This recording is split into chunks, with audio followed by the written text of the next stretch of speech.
Oh, no. My lyre is broken.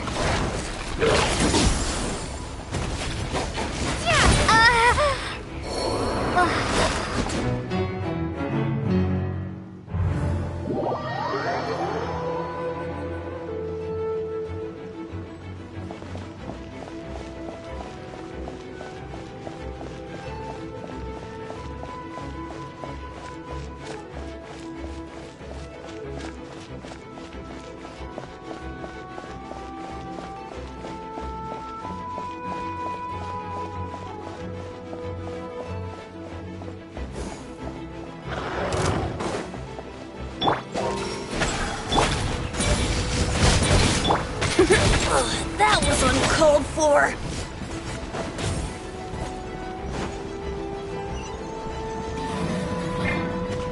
Hey, Diluc is over there.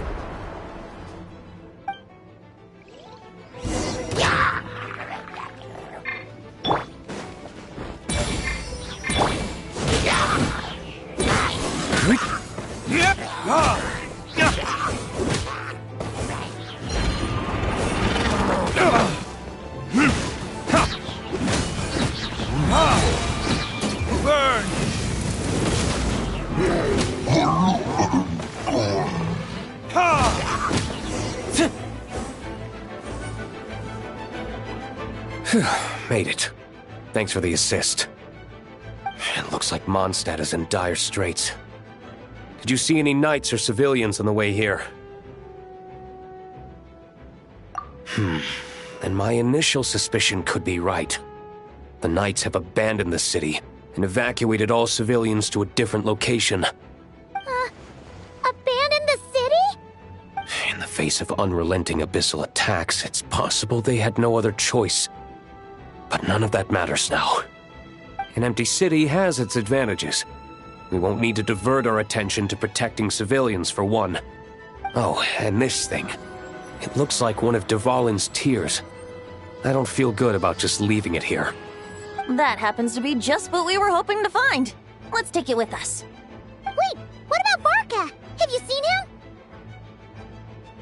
him? No, I'm not sure where he is. We'll just have to keep looking.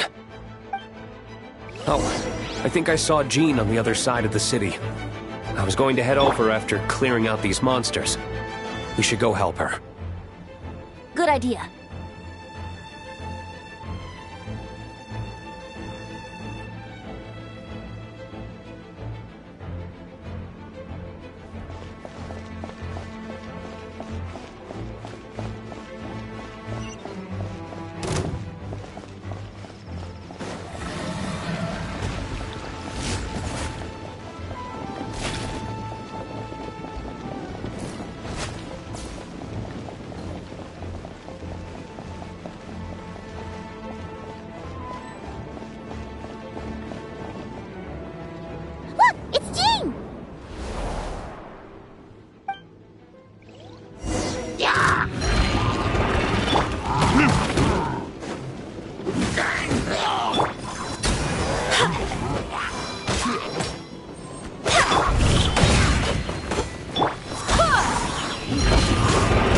You can get away?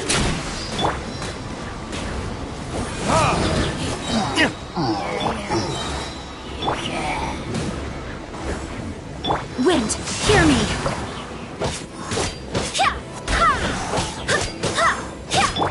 Verdict is...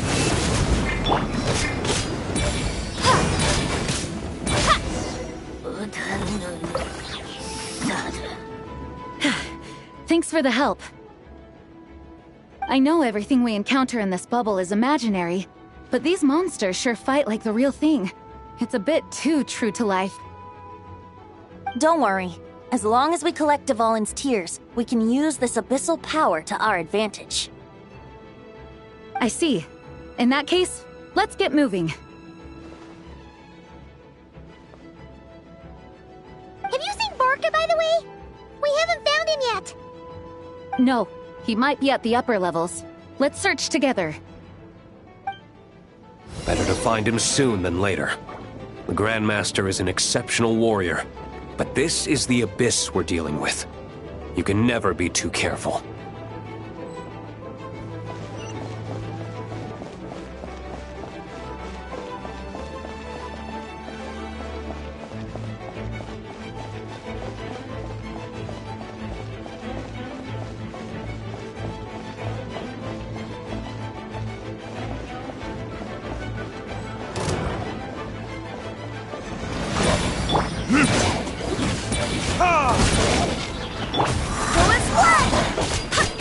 Let's play! Time for takeoff.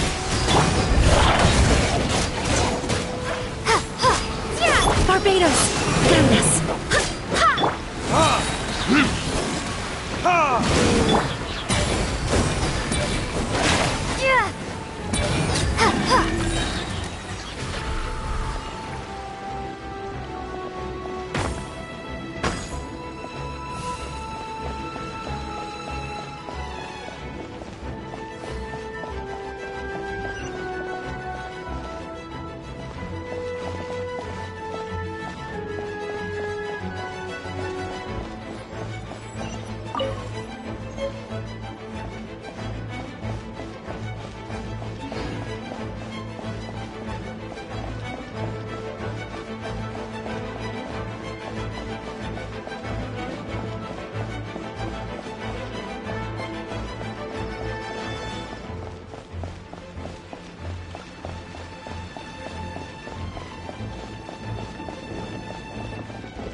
Time for retribution! Think you can get away?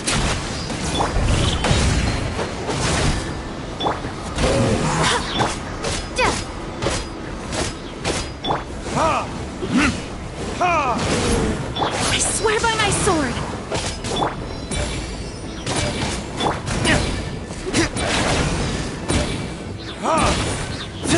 Brace yourselves.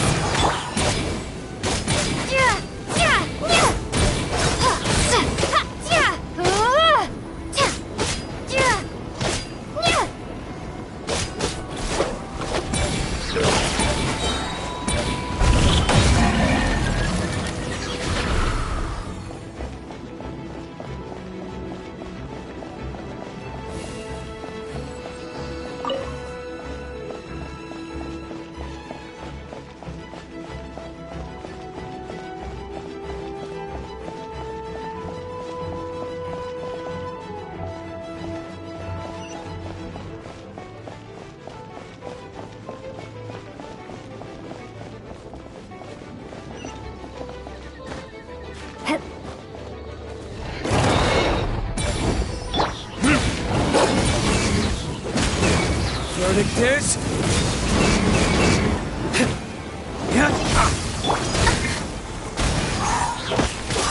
Barbados! Guide us!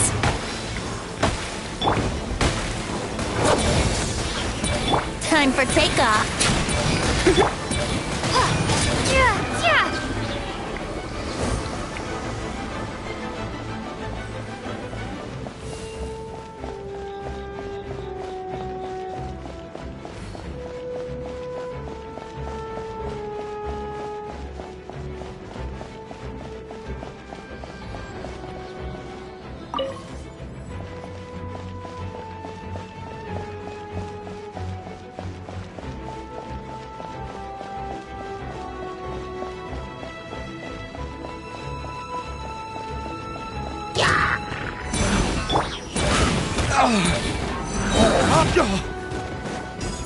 Burn!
The Grandmaster should be over there. Come on, let's hurry.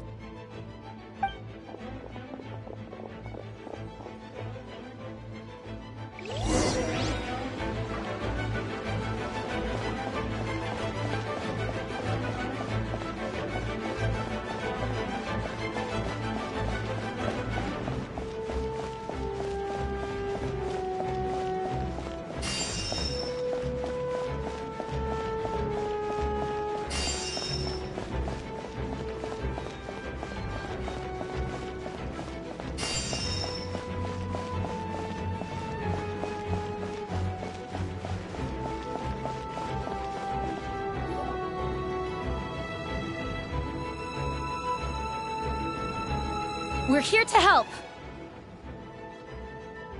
Perfect timing. Let's do this.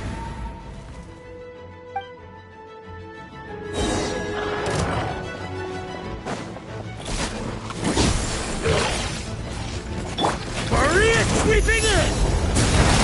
Burn! Thunder!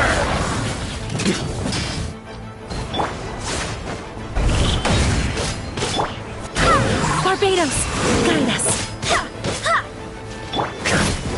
Burn!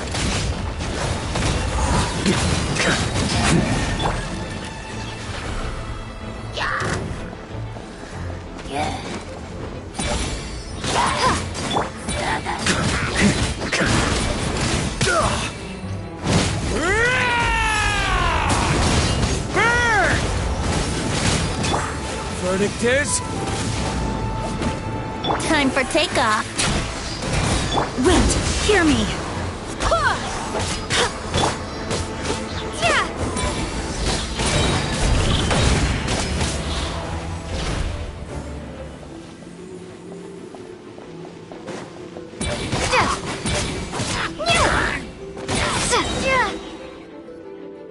Looks like we're all back together.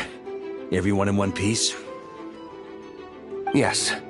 The honorary knight arrived just in time to help us out. Now that we've collected Dvalin's tears, the monster attacks appear to be easing up too. I'm sure you've noticed, Varka, but the city is pretty much a ghost town at this point. Yeah, we should get out of here. No sense wasting our strength.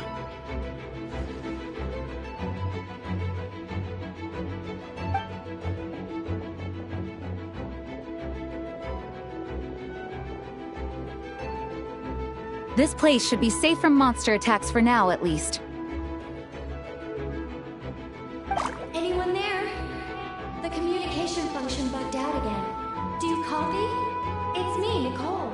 Alice just got that too. Yeah, we can hear you now! What's going on? When designing this experience, we cut out the part where the Traveler cleanses the abyssal power, and we didn't think to replace it with a different sequence of events.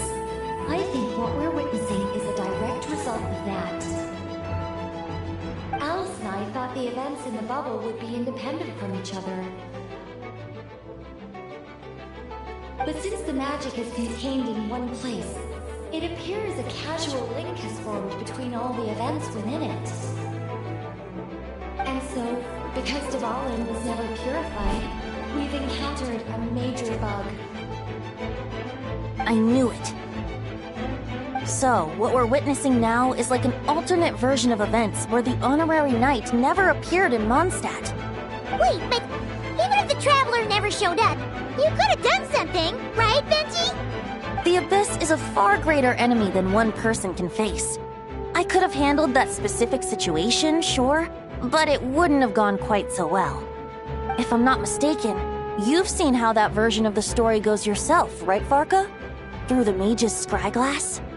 Yeah, it was a kind of prophecy. It felt so real, I doubt I could ever forget it. In the end, you were able to seal Dvalin away, but you were wounded in the process. But if Dvalin was sealed, how did things get to this point? Because a seal doesn't solve the root problem. Over time, the Abyss would just grow stronger and stronger, deteriorating Dvalin's consciousness until there was nothing left. Wait! Does that mean what we saw earlier was... The aftermath of Dvalin breaking free from the seal. That's right.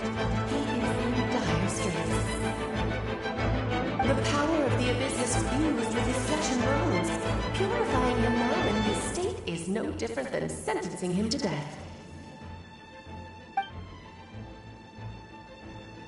So, if we want to resolve this crisis... We have to kill Dvalin. I know that sounds intense, but remember, this is a fictional world. The real Dvalin is right as rain and a lot more mellow than this one, that's for sure. We have our solution, so let's hop to it. Should be a piece of cake for a group like this. No time to lose, right? We've got Klee waiting for us after all.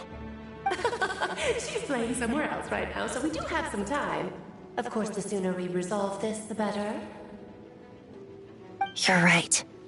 This is the only way. I know Dvalin means a lot to you. If this is too hard, you can leave it to us, you know? No need to scar yourself over a game, right? I'll be fine. I was prepared for that possibility back then, too. Let's go. Storm Terror's lair awaits.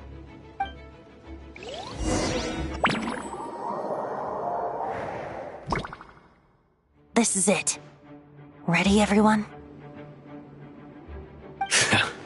More than. Of course. I just hope I learned a thing or two since the first time around. Ha! Guess I'm the newbie, huh? Good thing I'm a quick learner then. What about you, Traveler? This was your first big fight in Tibet. Were you nervous back then? How about now? I'm not nervous. We've all grown a lot since then. We overcame this challenge once, and we can do it again. Paimon believes in you! Then let the mournful cries of this lyre, tainted and defiled, summon a familiar now utterly warped.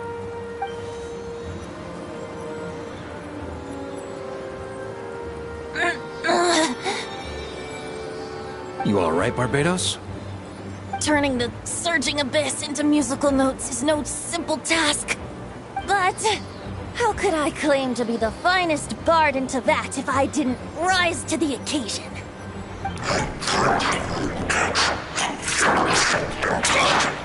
I have heard enough.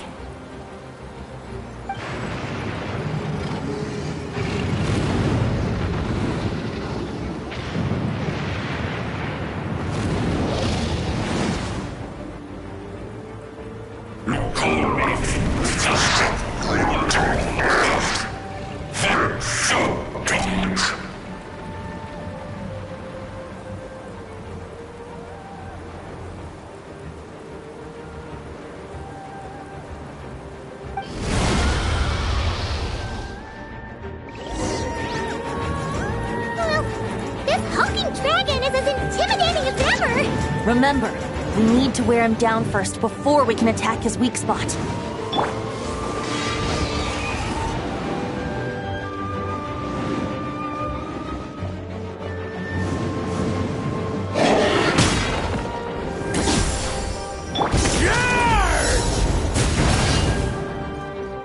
Yahoo!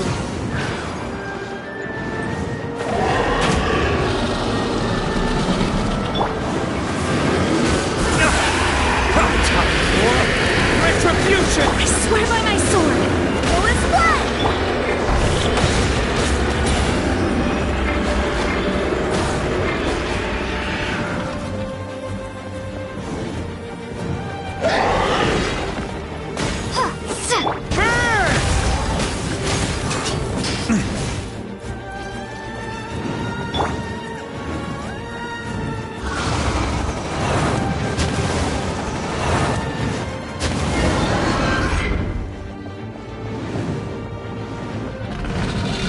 Time to switch positions!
Now's our chance.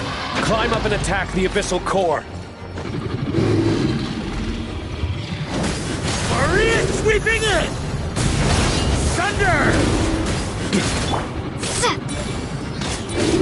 Ha! Ha! Ha! Burn! Nice job! One more to go!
Wind, hear me! On me!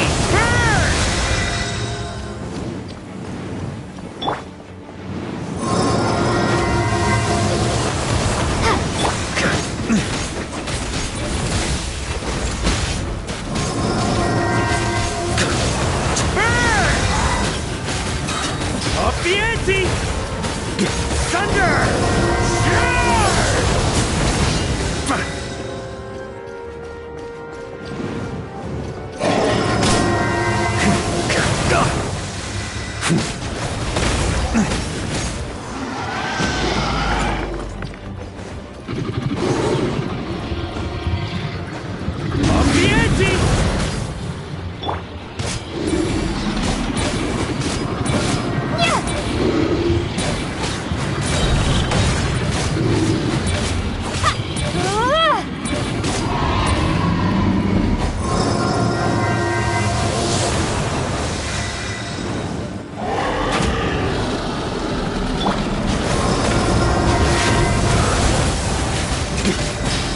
Maria sweeping in!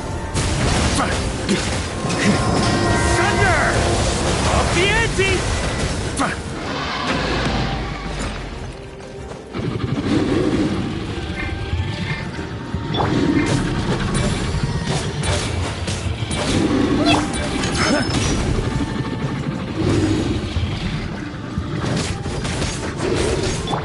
Verdict is...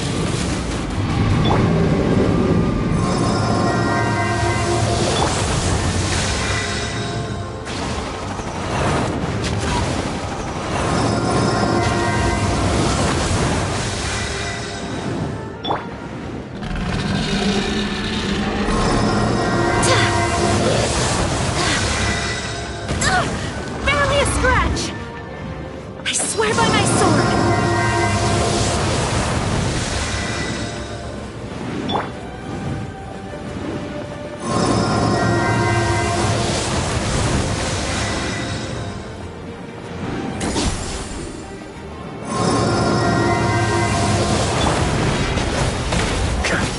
Up the ante!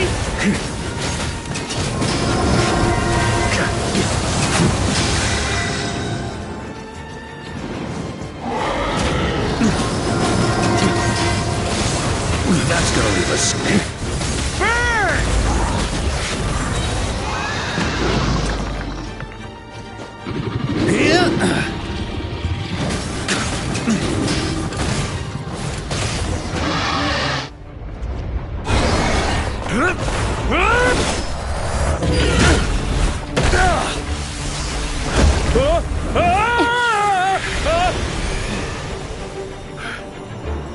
Thanks, Gene.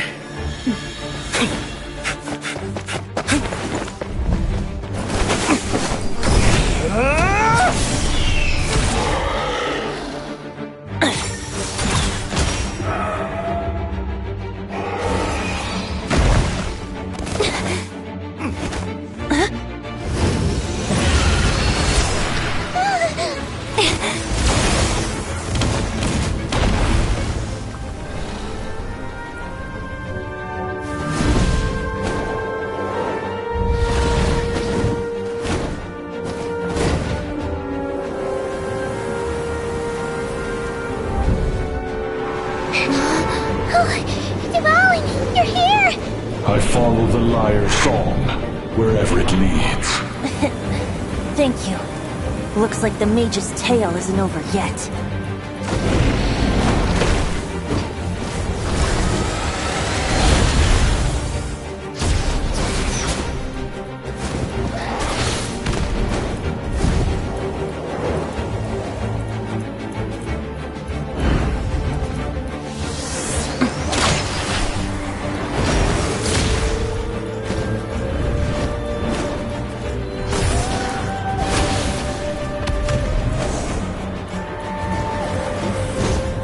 Might not be a happy ending, but someone's gotta strike the final blow. It's your turn to be the hero.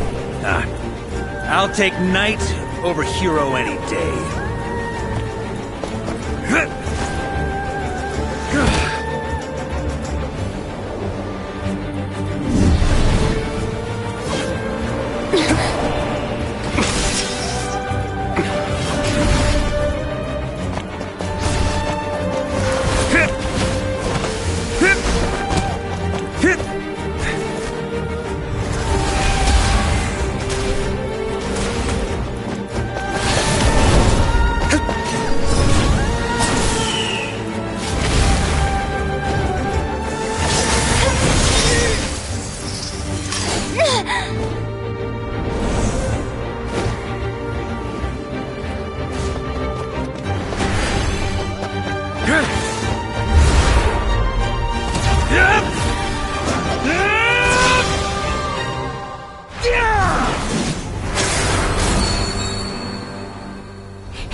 La la la!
Looks like it was a happy ending after all. It was kinda like a choo-choo cart ride. It had its fun moments and its thrills. All in all, Paimon had a great time. Guess it wasn't without some collateral damage, though. Sorry about the window, Jean. It's fine. As long as the building itself is intact, I consider that a win. I'll arrange for the window to be replaced at a later date. In any case, we were lucky Dvalin arrived when he did. It would have been tricky to deal with a flying opponent otherwise. I suppose I could have created a gust of wind to whisk us up, but I'm not sure our gliders would have survived the process. Honestly, after everything we faced, I can't believe Alice still decided to bring Klee in there to play. She's a daring one, that's for sure. I mean, can we be certain there aren't other bugs that just haven't cropped up yet?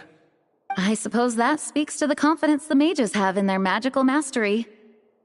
If I know Alice, the whole bubble could have been blown to bits, and Klee still wouldn't have had a single scratch. Her abilities do speak for themselves, I suppose.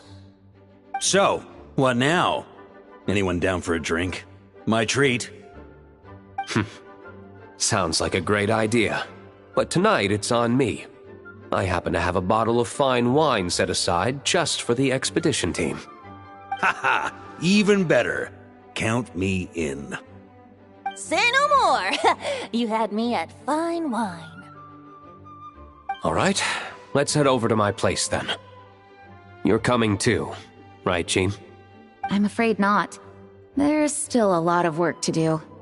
So what? The world's not gonna end if you push it off? Come on, we never get a chance like this. I suppose that wouldn't be a problem if you head back to headquarters with me after we're done and help make up the work. On second thought, how about you just join us when you're done with that? What about you, Honorary Knight? Gonna tag along?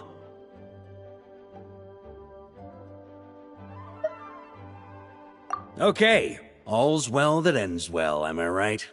To the bar! Alice loves going to the library. Let's wait for her there.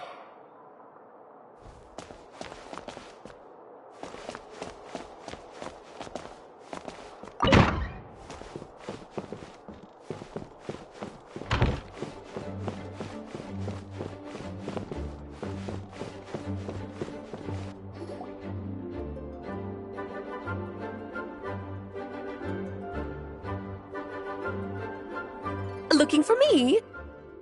I'm glad. I wanted to thank you for helping me keep my promise to Klee. She had a splendid time in the bubble. Nicole came with us to make sure all was in order and prevent any similar incidents from happening in the future. You live and you learn. It's rare, but even the Dodo King isn't immune to a small slip-up here and there, I suppose. So, it's all fixed? Yes, quite. The recording work is done as well, so now all we have to do is play it on loop. It should be smooth sailing from here on out. Anyone and everyone can now enjoy the bubble at their leisure. Nicole will keep an eye on them, of course.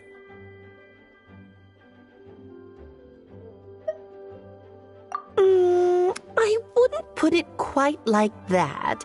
It was more like a fate that will not come to pass. Huh? What's the difference between the two? Let us not forget the courageous dragon slayer in the story. Well, in real life, he had already left on an expedition to Nodcry at that time. Of course, that doesn't mean Dvalin would have escaped his destined death, for another hero would have come along and paid a painful price for victory. But what we saw in the bubble was what happened after Dvalin broke free from the seal. So, couldn't Barca have been back by then? Dear Paimon, you're free to ponder such questions yourself, of course, but it's of little use to ask them aloud. Word to the wise, do not lose sleep over all those what-ifs, over the fates that will not come to pass. It's an exercise in futility. Those who can observe fate see both the good and the bad of what could have happened. But all that matters is what did happen. Those alternate fates are nowhere near as important as the world that exists in the here and now. Alright. Ah, you're saying it was as if the bubble itself had become contaminated. I suppose some gunk could have stuck to my luggage while I was wandering the border and got mixed into my magic without me noticing.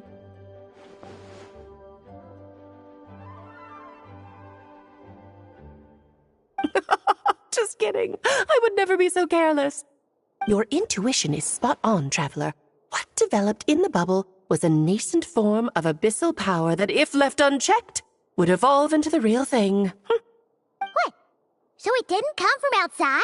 It just appeared out of thin air? The Abyss is perilous, cunning, dangerous, obsessive, and most infuriating of all, a complete and utter mystery. I'm sure you've seen for yourself how complex it can be. The Hexenzirkel has been observing its energies for a long time, and I think Barbalot's interpretation is the most accurate. The essence of the Abyss lies in the hatred carried by all the fates that will not come to pass. This world is filled with conflicting elements. That one thing should happen signifies that a different possibility has been eliminated. These events can be small, almost trivial. I had Sweet Madame for lunch today, for instance.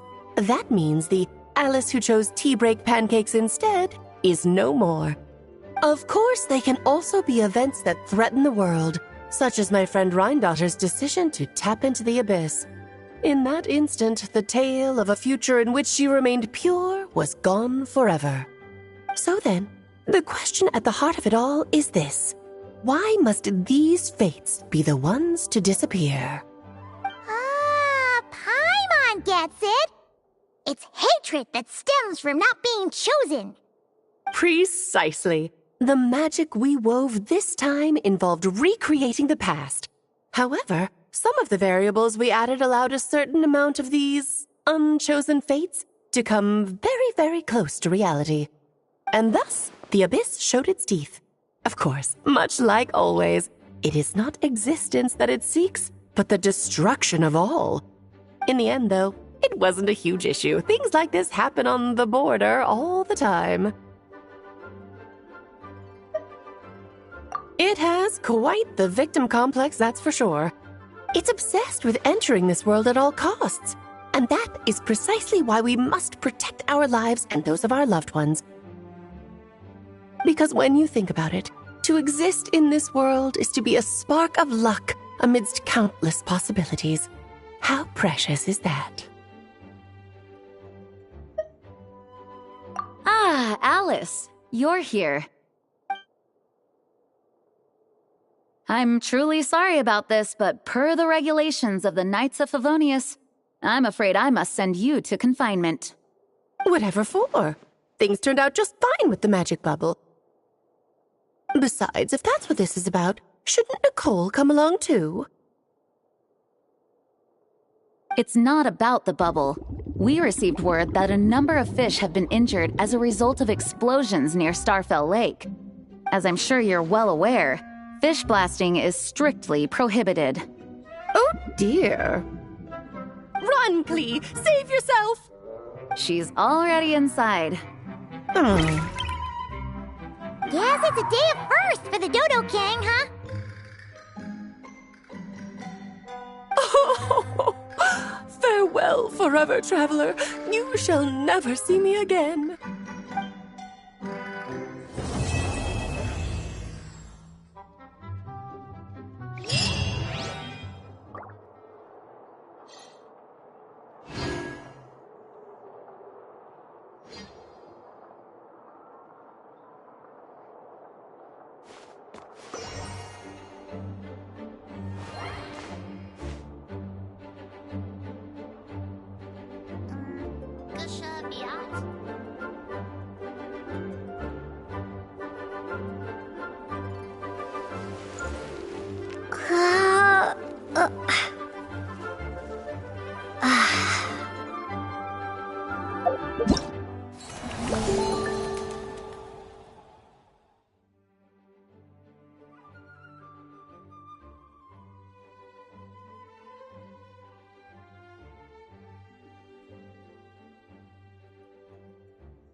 You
Hello there, Honorary Knight and the Helper in White.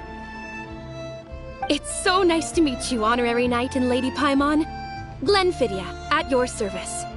Looks like you're in a good mood, Hertha. And nice to meet you, Glenfidia. By the looks of things, you're about ready to open? Indeed. Thanks to some help from the Angel's Share and the Cat's Tail, our drink stand is ready to go. Besides all the classics, we also mix cocktails to order, and are currently offering a limited-time delivery service. Cocktails? Do you remember that time we served as bartenders at the Angel's Share? And recently, you've also shown off your skills at the flagship in Nocrai. We sure have come a long way, huh? The only thing is, our current drink selection is quite traditional, and it stopped feeling fresh long before the expedition began. To offer everyone some more exciting choices, we're planning to revamp our menu. But I need to get back to handling resident requests, and Glenfidia doesn't have much experience mixing drinks. Plus, we've got a whole bunch of outstanding delivery orders on hand. Honorary Knight, if you're free, could you maybe help us out for a while, just until my other squad gets back from the Stormbearer Mountains? You'll be amply compensated, of course, plus double pay for overtime, depending on your performance metrics.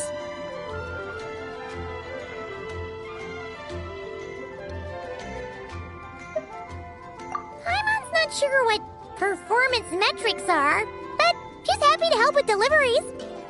As the best guide into that, Paimon needs to keep up with the changing times. Besides, this'll give her the chance to explore the city and stay up to date with all the recent goings-on. Working with you two is always such a breeze. I'll do my best to support Lady Paimon in any way I can. I'm very skilled when it comes to things like portioning out drinks. All right. Well, if you're ready too, then let's get to work.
Oh my, it looks like Hertha has gone back to her duties, and Glenfidia is away somewhere too.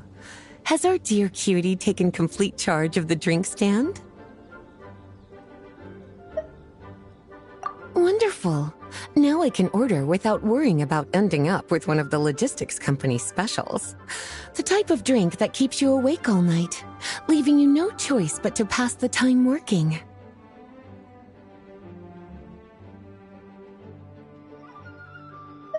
That's right. I'm just a carefree librarian now. If only there weren't so many people with overdue books, and I didn't have to go door to door to get them back. I would have dropped by to chat with you sooner, and try out your delightful creations, of course.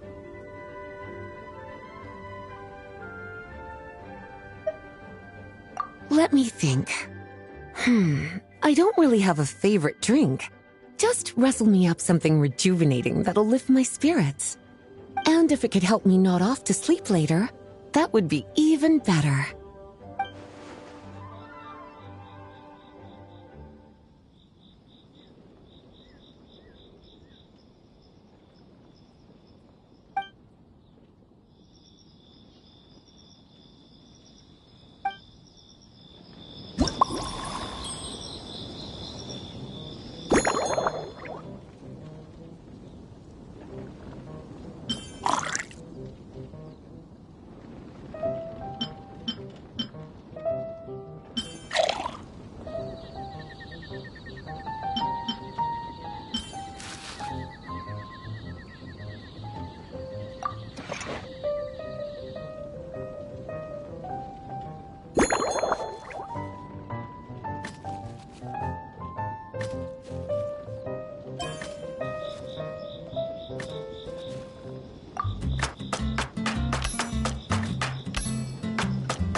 Here's a snow-kissed dawn.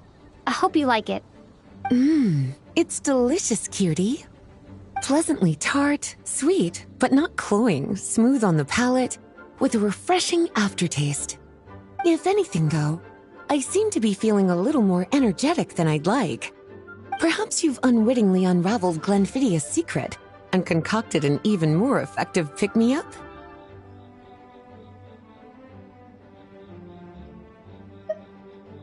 Don't worry, there's no rush. Your eyes are aglow with curiosity, as though you have many more questions to ask. Let's chat for a while. Take your time. Inspiration will come soon enough.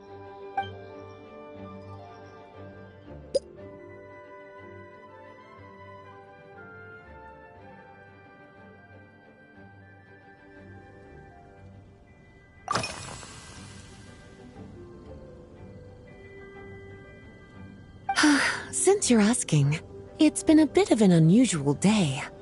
There's a chef, fresh out of training in Fontaine, who's recently taken up a position at the Goth Grand Hotel. She borrowed our most valuable book, the Mondstadt Millennial Compendium of Desserts. Apparently, she plans to use dessert-making techniques to improve the taste of various savory dishes. Something about reducing their greasiness. Indeed, and judging by the results, she rather overdid it with the caramel sauce. What should have been fragrant meat slices ended up tasting nauseatingly sweet. Caramel sauce is such a fantastic ingredient, you know? It never fails to please when added to drinks. Sometimes, I even add a spoonful to my afternoon tea. Improving food, I suppose, isn't always about being as creative as possible.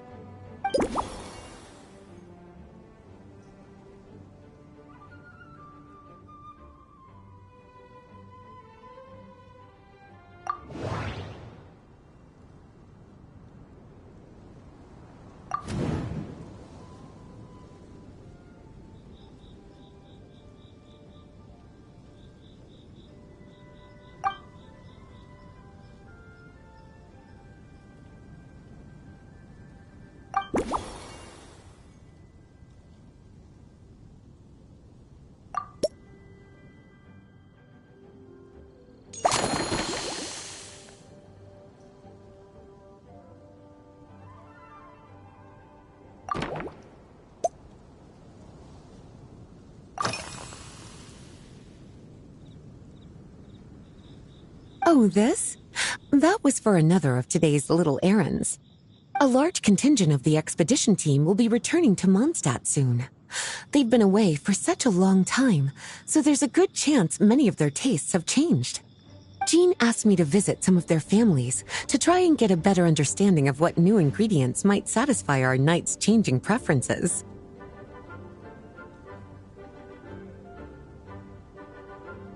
Well, they've all devoted their blood, sweat, and time to protecting Mondstadt.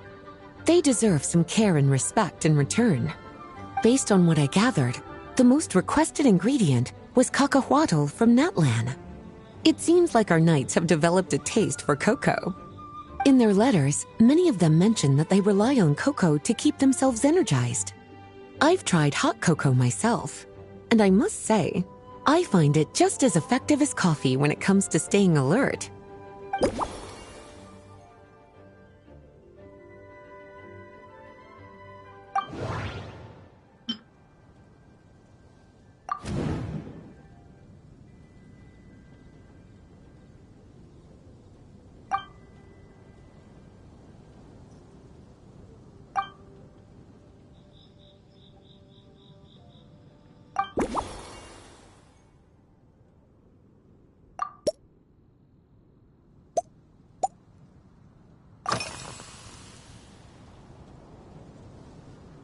Lately?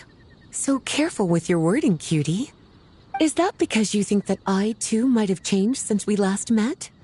Or simply because you can't remember?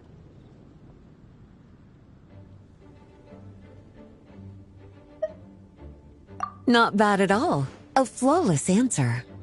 Back in my student days, I might have been drawn to every new and exciting ingredient I read about, constantly expanding my horizons and stepping out of my comfort zone.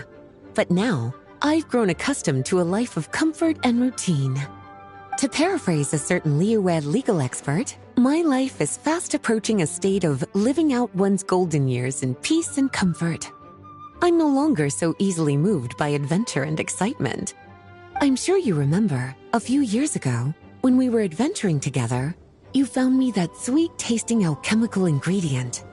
Well, my tastes haven't changed a bit since then.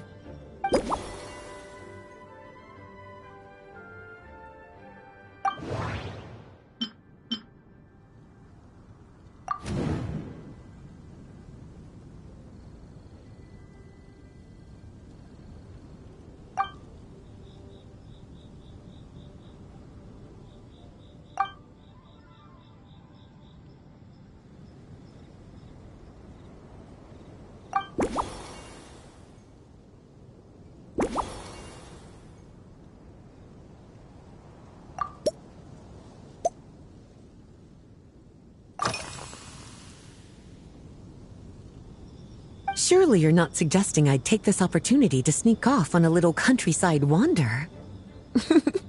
You caught me. My investigations into Mondstadt's lesser-known drinks took me to Dawn Winery, where I had a little chat with the head housemaid, Adelind. On my way back, I ran into Emmetal out on patrol. She'd encountered some monsters she didn't know how to deal with, and in her desperation, asked for my help. I accompanied her on a detour to Wolvendom to teach some raving hounds a lesson. It's been a while since I've had such an invigorating workout.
As expected, cutie, your brilliant mind has grown even sharper.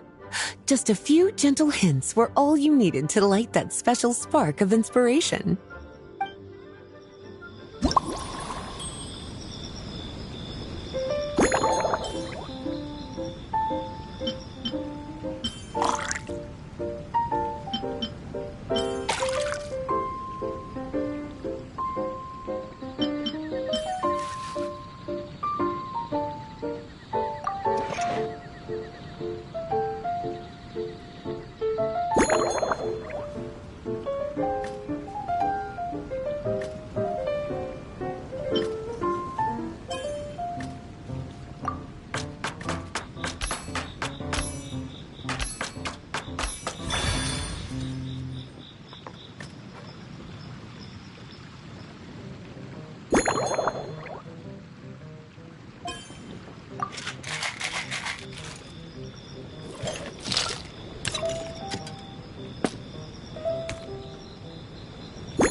Finished. A new creation, custom made for you. This should help you fall asleep quickly and guarantee you peaceful dreams. It's called a slumbering rose. From the colors to the choice of glass, everything's been carefully crafted. You've turned it into a completely different drink. Based purely on appearance, it's exactly my style. Time to see how it tastes. Full marks. It's like savoring an exquisite dessert before taking a stroll along the shore of Cider Lake, with a gentle breeze caressing your skin, relaxed and at ease. I no longer feel drained of energy, but neither am I overstimulated. I'm actually starting to feel a little sleepy. As a bedtime drink, this is pure perfection. So good, in fact, that I feel like writing an article to extol the virtues of this slumbering rose. I can use it as an opportunity to crown you the new maestro of mixology. Speaking of lakeside strolls, why don't you join me next time there's a clear, warm day, when the sun is bright but not too harsh? Any walk would be more relaxing with you to talk to along the way, cutie. Then, when we get back, you could fix me up another glass of slumbering rose.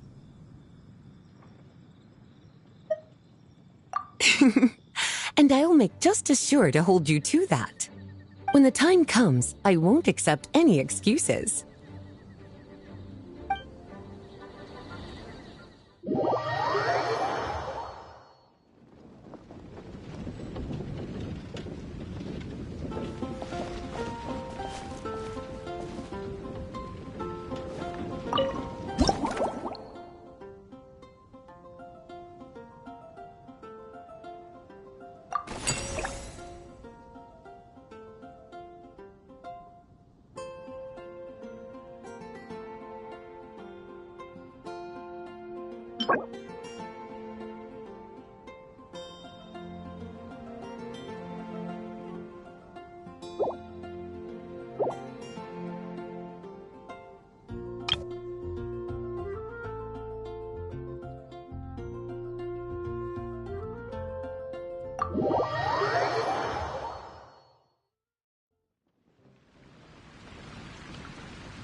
Good afternoon, traveler. I didn't expect the honor of witnessing your harmonizing talents here in Mondstadt. both, actually. A lady calling herself a mage asked me to come manage her flower shop. At about the same time, the Cat's Tail commissioned me to create a new fragrance for their establishment. Ending today's busy schedule with a drink crafted by you in person is truly a wonderful reward.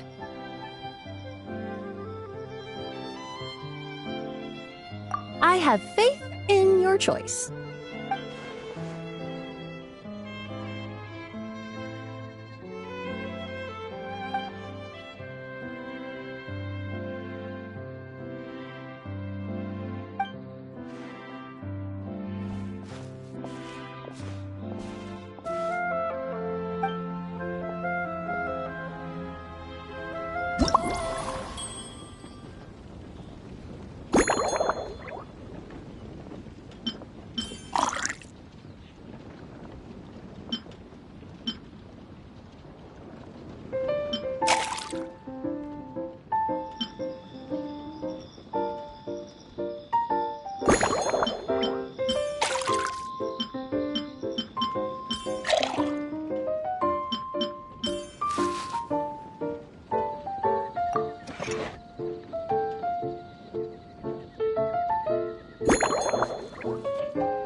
Care to give this a try, Miss Emily? Your artistry is truly a pleasure to watch.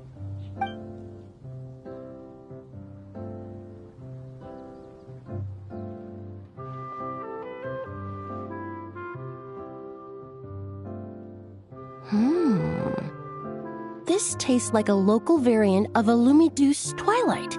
Am I right? The gentle and elegant taste, with its distinct layers combined with a hint of Mondstadt's characteristic scent, offers quite a welcoming flavor, all the while avoiding potentially discordant aromas. Though in reality, there's no need for you to be so conservative. I have quite a high tolerance for flavors that stray outside the boundaries of conventional wisdom. Your drink was nice, but it would be perfect if you could make one with a little more depth. A cocktail that shows off your unique understanding and enhances my impression of Mondstadt. If you need time to mull things over, perhaps you might find inspiration in a little light conversation?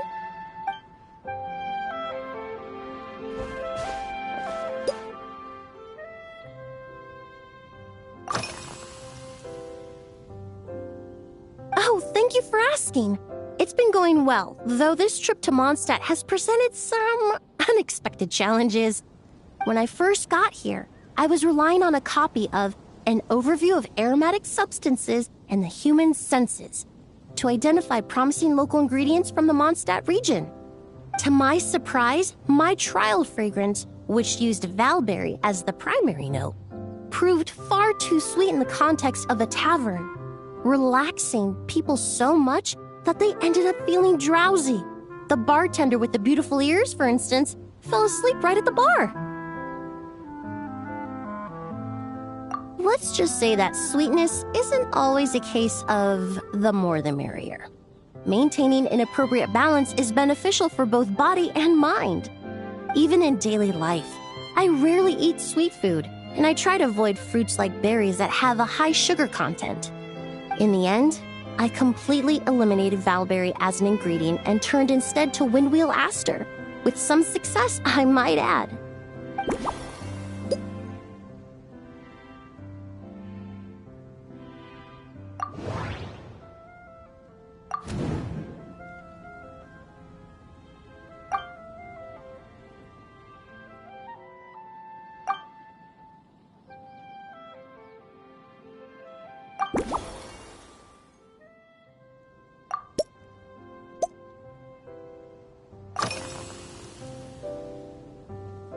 They're part of my reward from the flower shop owner. Important ingredients for making perfumes. Thanks to these, I was able to complete my commission for the cat's tail. I studied Mondstadt's Cecilia flowers many years ago. In fact, the fragrance of Cecilia in certain fields has become synonymous with Mondstadt itself. However, this is a special case. Some cats are quite averse to the scent of Cecilia, and we need to be particularly mindful of their preferences.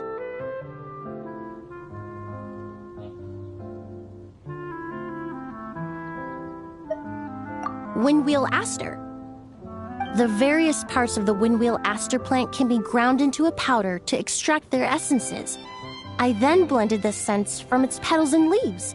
The result carries the intoxicating sweetness of mead, while still emphasizing the fresh notes contained within the flowers, stems, and leaves. I just took it for a little trial run at the cat's tail, and the cats seemed to really like it, while the clients themselves found it comforting and invigorating. Extracting exquisite fragrances from ordinary overlooked ingredients? Oh, that's what truly brings me joy.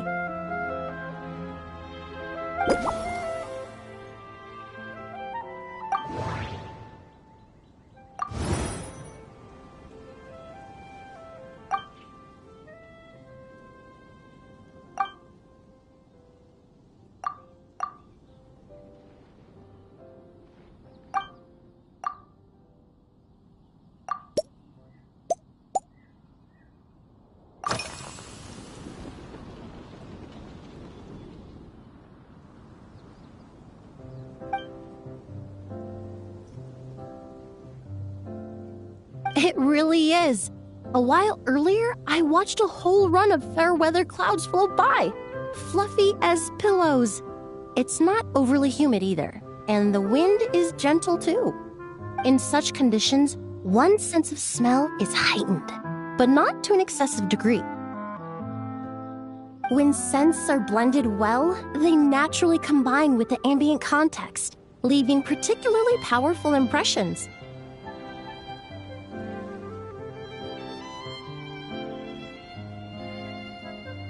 It seems something similar is true for mixology. As long as you choose a base of appropriate strength, the various flavors will blend seamlessly together. When mixed properly, all the ingredients work as one to create a most wonderful symphony for your taste buds.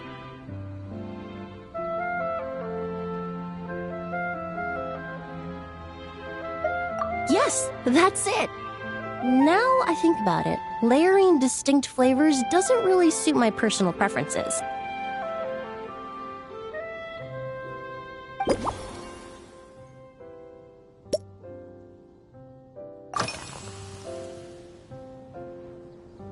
Usually, after work my friends from the Maison Gardiennage sometimes treat me to a few drinks. I usually stick to fruit tea. That way I can get straight back to work after our gatherings.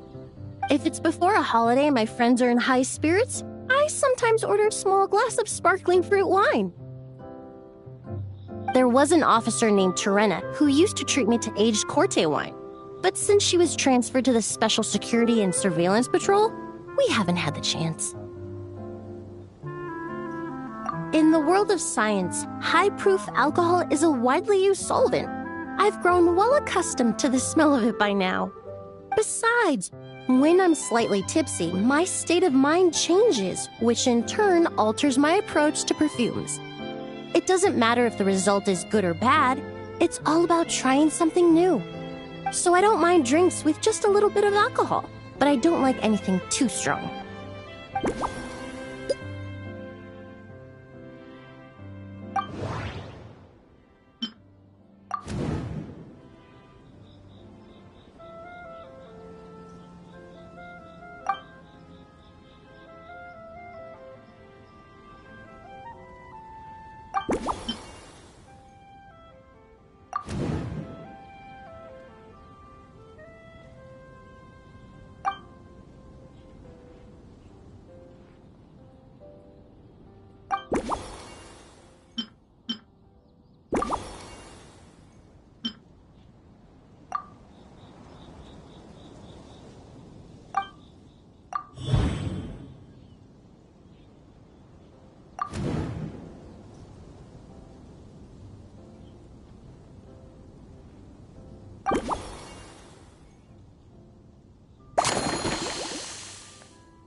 Just from our brief chat, you've already formulated a new concoction.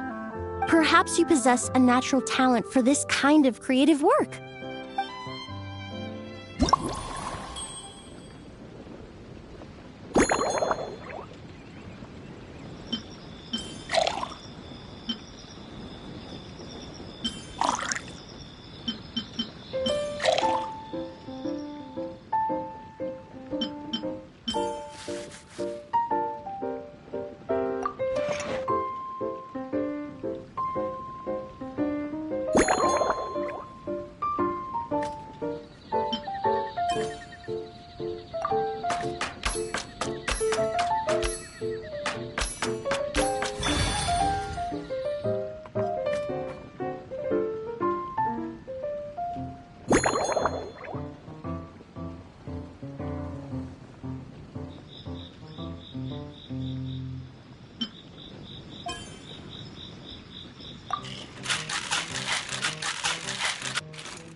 Here you go.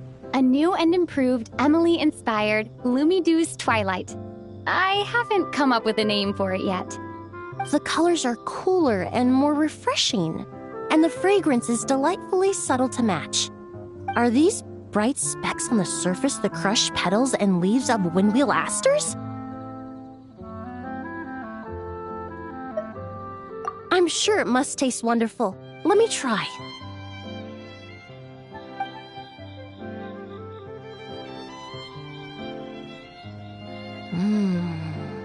In the language of flowers, the windwheel aster represents the visible winds. Your cocktail not only captures their form, but also the fragrance they carry.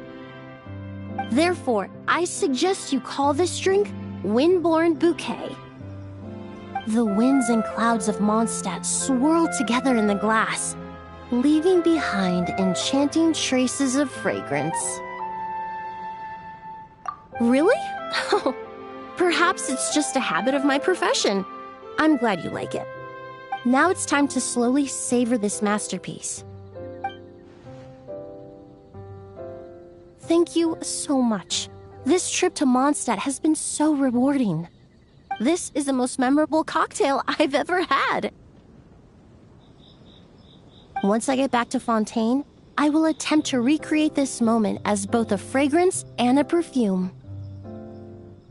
Once I've perfected the recipes, I hope you'll do me the honor of being the first customer to experience these new products. Until then, I look forward to seeing you in the Court of Fontaine.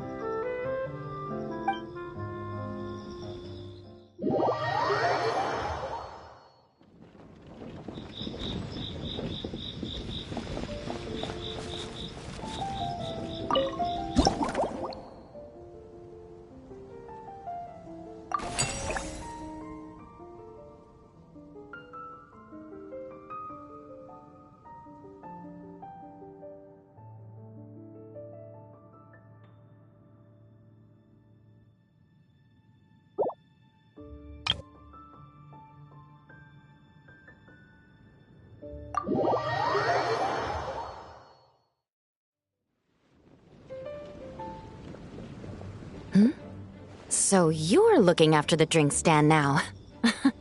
If I'd known sooner, I would have stopped by this morning.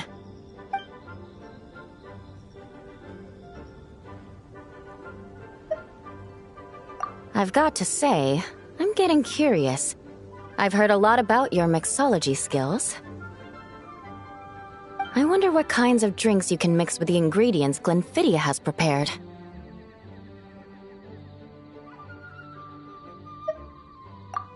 I don't have much of a choice. It's just one thing after another right now. First off, the Knights of Favonia's annual combat assessment is coming up. And this year, the standards are higher than ever. As the captain of the reconnaissance company, I have to lead by example. At the very least, I need to rank as one of the top 3 captains in the practical portion. So, I've been intensifying my training lately.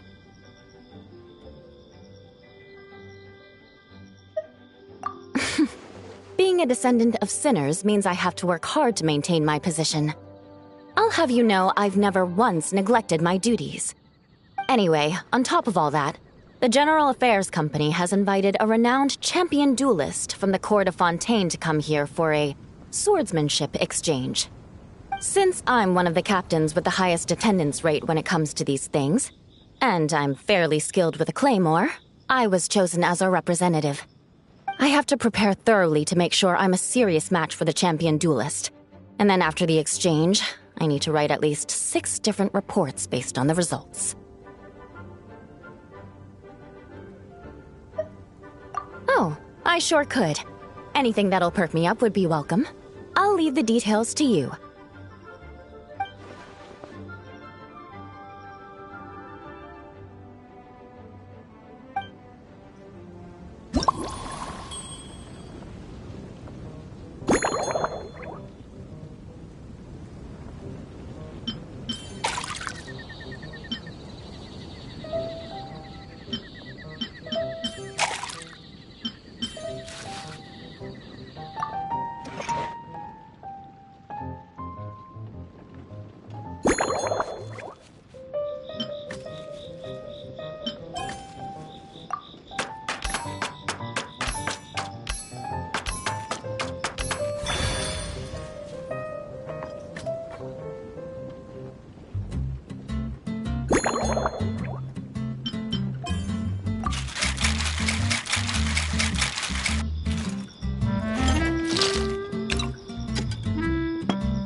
One twinkling starlight for Captain Eula. Hope you like it. Judging by your confident tone, I'm certain I will. Well then, I'll make sure to savor this thoroughly.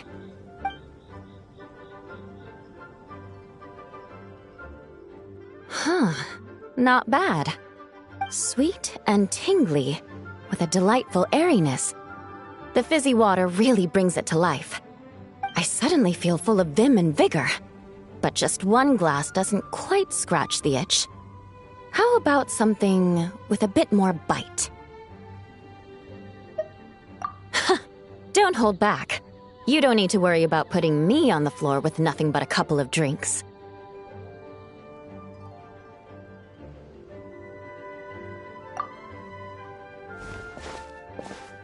Works for me. The first company hasn't assigned me any paperwork for tonight, so I'm free to catch up and try your new creations at my leisure.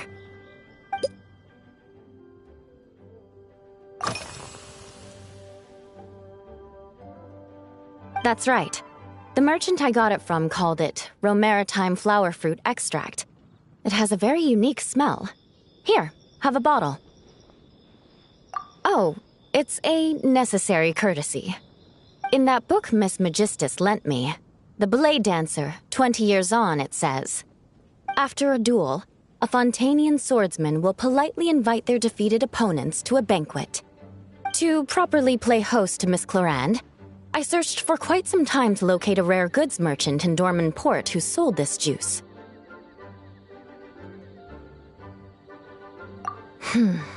I had my doubts at first, too. But Amber said something that makes a lot of sense.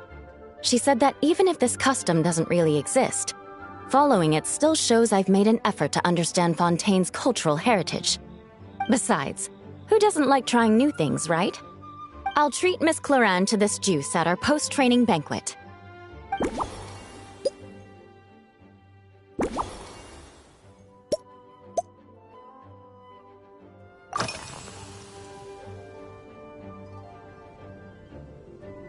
Yes, I have. For a while, the situation there was difficult. A gang of outlaw engineers was messing about with some sort of mechanism control technology, attempting to manipulate ruin graders so they could rob merchant caravans.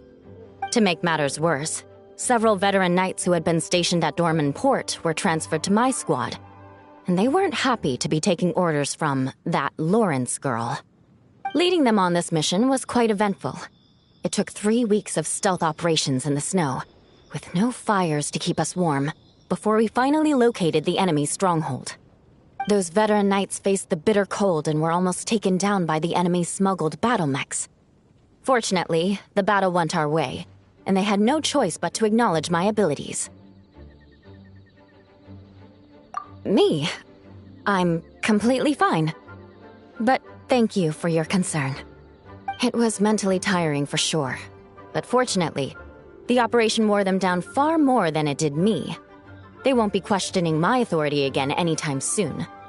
If any new recruits try to make my life difficult, I'll just have my veterans give them a few friendly pointers.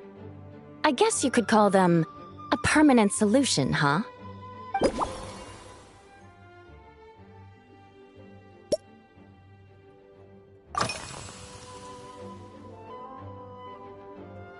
If you want to know what I've been eating recently, I'd better start by mentioning the logistics company's latest revolution.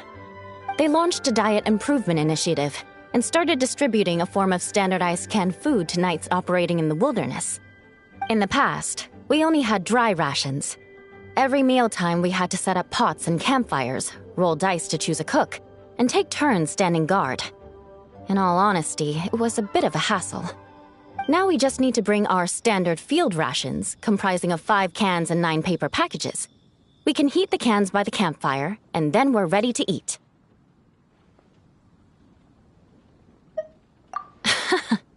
You did say, sounds like, right? Our canned food supplier has quite the stellar reputation, and their regular meals are indeed quite good. The problem is, in order to meet preservation standards, they have to make their military-grade meals way too salty. The vice captain of the 5th Company, who has a somewhat dry sense of humor, went so far as to say, this food's bad enough to bring down the wrath of Liyue's stove god. In any case, after eating it for a week, my taste buds have gone completely numb. You can hardly blame the logistics company. After all, it is hard to please everyone. Our feedback has already been submitted, and they should be working on fixing the issue. Of course, having fresh meals prepared in camp by a dedicated company chef is still the best option.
Oh my.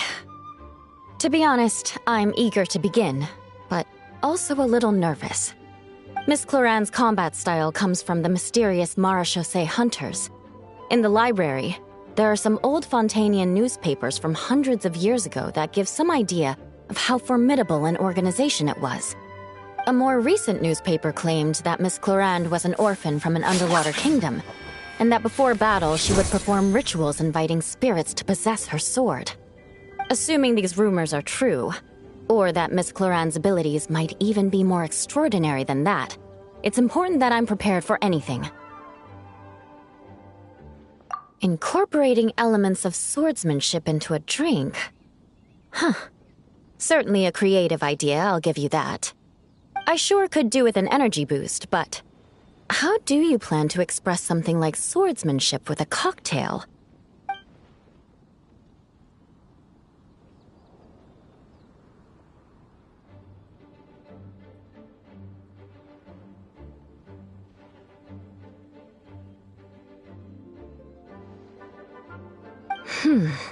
That definitely matches the description I read in that book.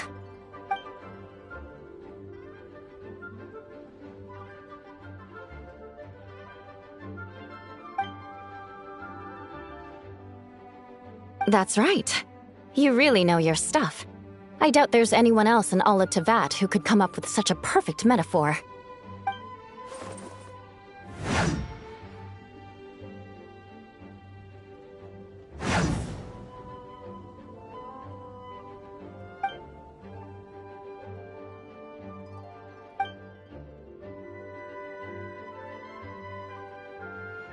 There's no need to make it sound so fancy. It's just an aristocratic variant of Favonius bladework, with a bit of personal flair.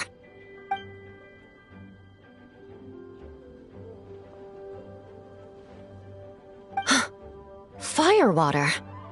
In recent years, firewaters gained popularity the world over, following in the wake of prosperous Snezhnayan merchants. These days, almost every tavern has a signature drink that uses it as a base. You really are good. Why don't we try replacing the fruit wine with firewater? As for the alcohol content, that's not a problem. Plenty of the expedition team may have drunk themselves senseless with firewater. But me, I'm full of confidence.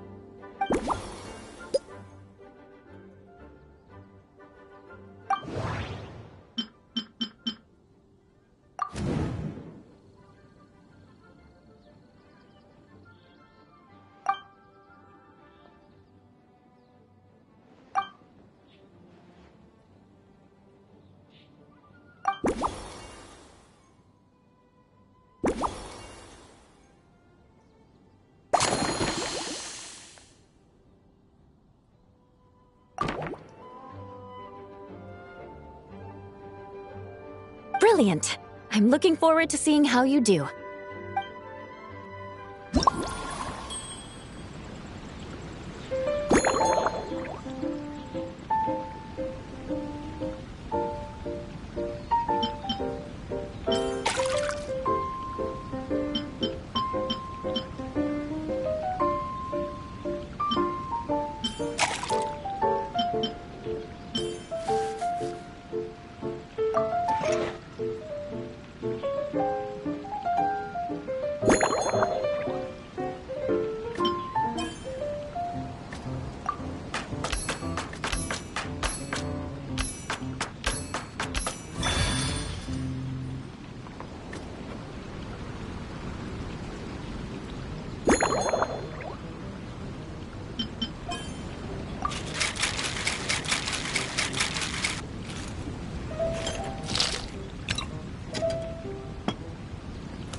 Here's your all-new Seafoam Sword Song, mixed to meet your personal preferences.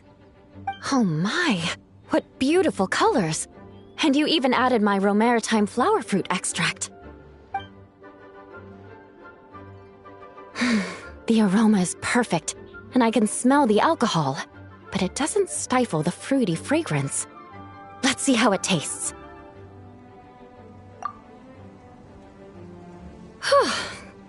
Give me a moment to come up with the right words.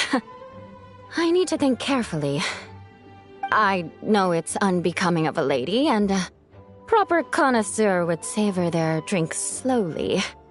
But I'm sorry, this is just too good to be true. Can you mix me another?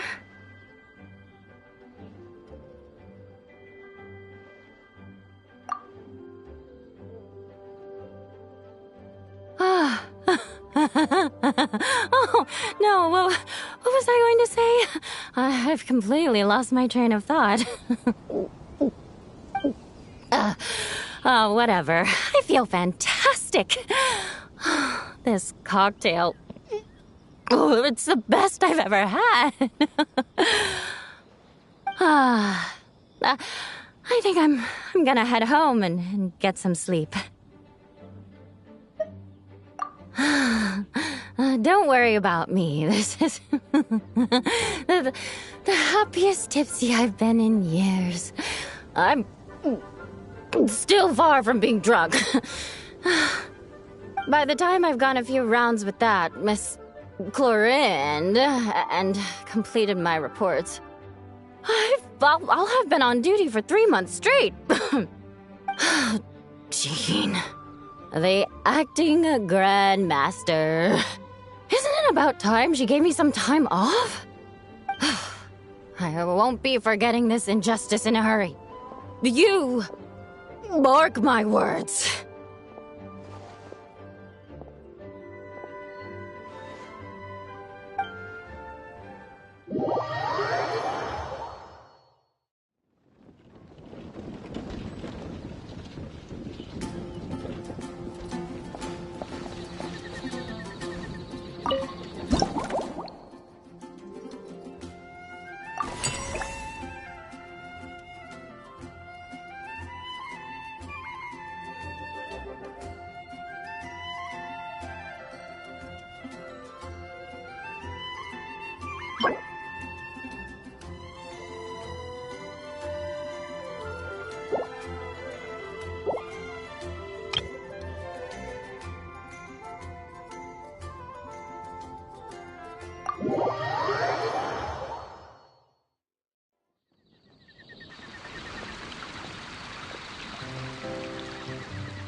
Suspicion confirmed. While patrolling the area, I was sure I'd sensed a familiar presence, so I came over to take a look. And sure enough, here you are.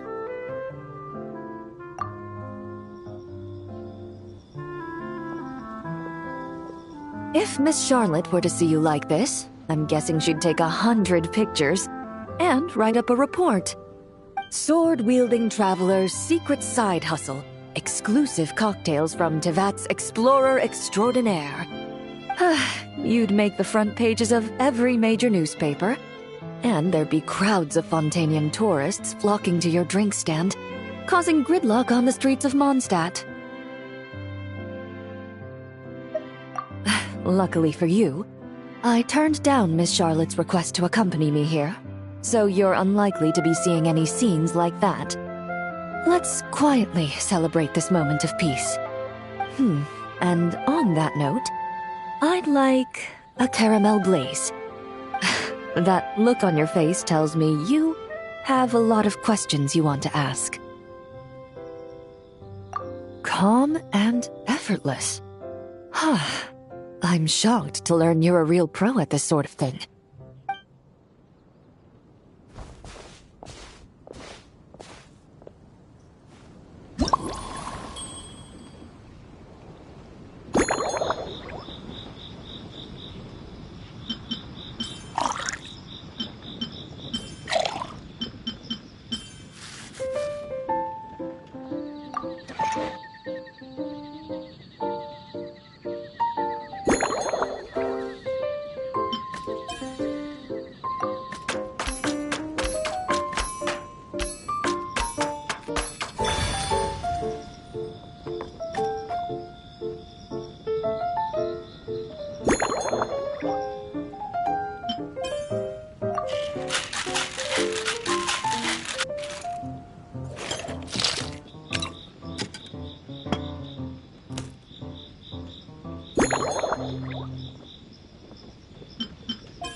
Your caramel blaze is ready. Try not to drink it all in one go. Huh. It sure lives up to its name. The color reminds me of a raging fire, while that aroma really hits you head on.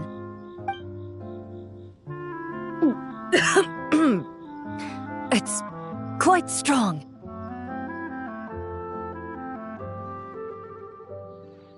I'm all right. I just need a little time to get used to it. As I recall, the last time I drank alcohol was at a wine tasting event that Navia invited me to last year. I only had a small sip of Sassica wine, and it was nowhere near as strong as this concoction of yours.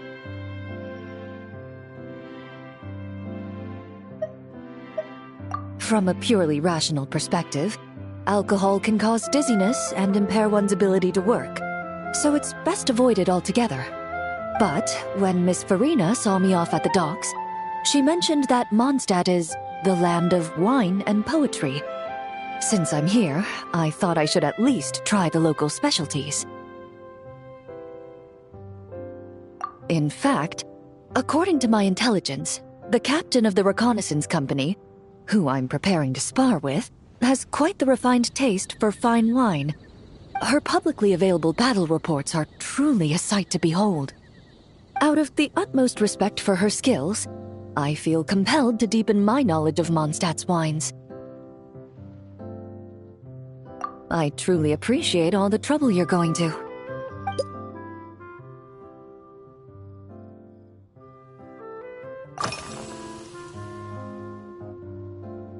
Huh? Does that mean she's already finished her commission? Well, she's certainly efficient. Once I return to Fontaine, perhaps I can let Celui know that I'd be happy to purchase her latest perfume. I'm not sure I'd say that. On my way to Mondstadt, we happened to take the same boat. Naturally, we got to chatting. I've often heard Celui praise her work. After conversing with her on the journey over, I must say, she is indeed a rare and refined individual. She's gentle and composed, yet keeps others at a distance. Perhaps it's due to her profession. I find this approach ideal. It allows one to maintain a lasting sense of inner peace. Oh, thank you, but there's really no need to set anything up. Our work rarely intersects, and our social circles hardly make for a Venn diagram, if you know what I mean. Best to just let things take their natural course.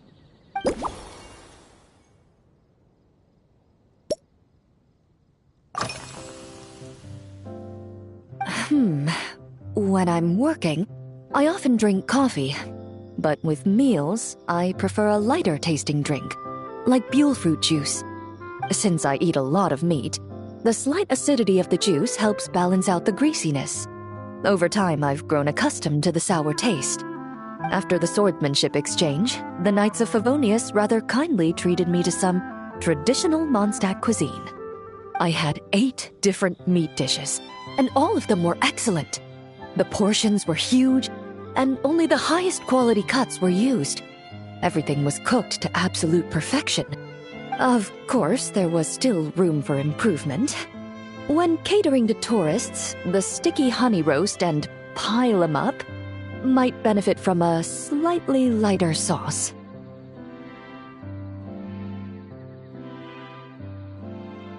I've certainly tried all the red meat dishes.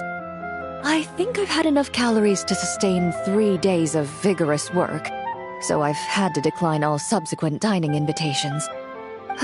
To be honest, I can still taste the grease. There must be a way to cleanse my palate.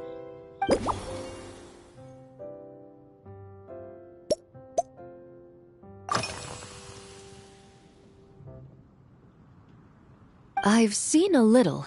I took a stroll around the city the first day I got here. Navia's done some rather extensive research on this place. Many of the scenes and illustrations for the tabletop troupe were inspired by views of Mondstadt. However, the way she describes the atmosphere in her world building is quite different from the real Mondstadt. The deepest impression I've got since arriving here is one of swords and shields. Perhaps because I've mostly just visited the blacksmith and the training grounds. Recently, the newer weapons and armor produced in Mondstadt have been created using a completely different heat treatment process from those in Fontaine, with a higher carbon content in the surface layer. While this has slightly reduced their overall toughness, their impact resistance has greatly improved. These newer weapons give off a smell like overbrewed coffee.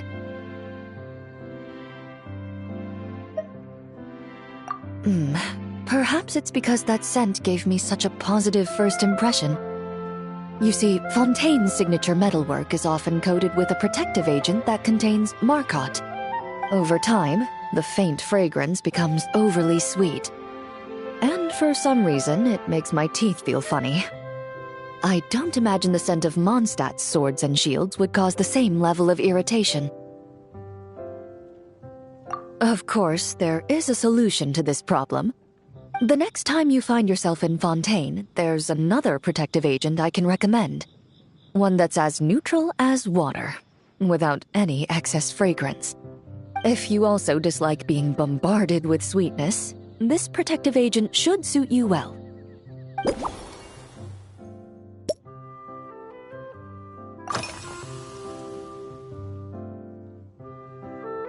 Indeed it is. The knights codenamed Hazelnut 3 and Hazelnut 5 gave me this crest. I must say, it's exquisite. They told me the design has only just been finalized. Apparently, it's only presented to important guests. They said they're making a badge for you, too, but it hasn't been finished yet. You're not wrong. I guess it's similar to how I can't remember the name of every clerk in the Palais Mermonia. But I'm certain you'll get to know them in time. They're clearly seasoned veterans. Even though they work desk jobs, they still turn up in full armor. After handling my affairs, they headed to the tavern for a gathering, saying they wanted to continue last night's duel and determine who had the highest alcohol tolerance. Drinking barrels of beer the night before, yet being able to work with clear minds the next day. Whew.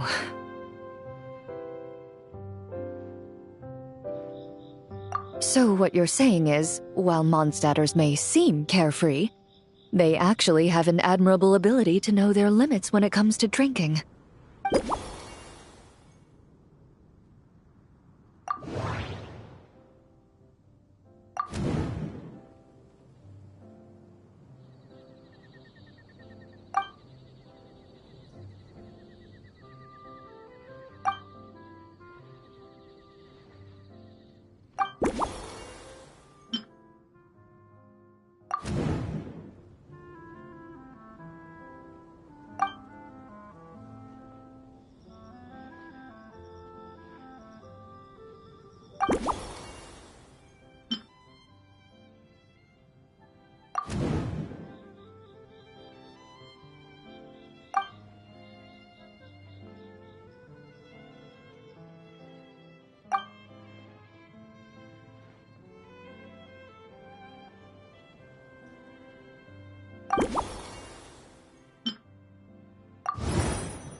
Are you already planning the details of our hypothetical get-together? Based on my previous experiences with alcohol, I'd guess my tolerance is similar to Emily's. Fruit liqueur is probably my limit. So when the time comes, I think you'd be best off mixing similar drinks for the both of us.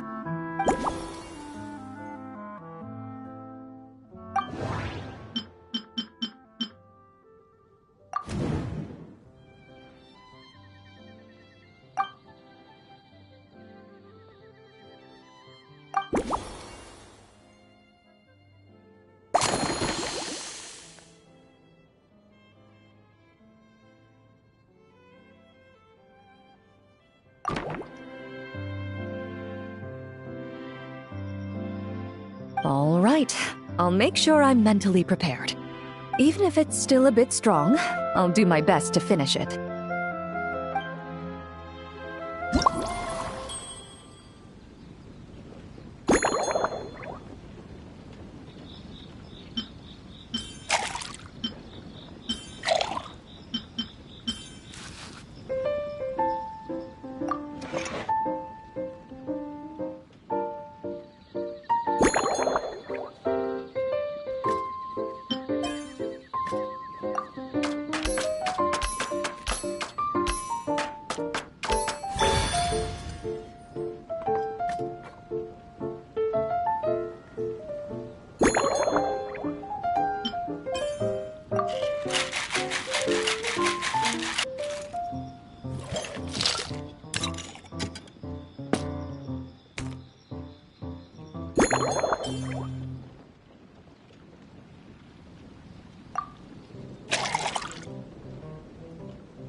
Alright, this new creation is called Leisure Time Lightning. A cocktail made exclusively for champion duelists. Enjoy!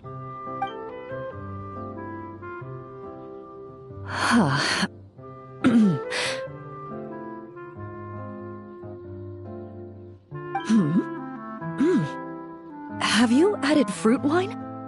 It tastes wonderful. This is ideal for me. There's a subtle saltiness that combines well with the tartness of the fruit and the sweetness of the caramel. Each sip balances delicately on the edge of perfection. The color of the wine also fits well with the name, and the lightning imagery contrasts with the fiery nature of the caramel glaze. But where does the leisure time part come in? I see. That certainly matches the impression this cocktail gives me. Its unique aroma and taste will hold a special place in my memories of Mondstadt. Do you think, if the chance were to present itself, you'd be interested in mixing drinks somewhere else? A cafe, for instance, or the Hotel de Boer? Mostly for Navia and Miss Farina's sake. Though obviously I'd be more than happy to try more of your masterpieces myself.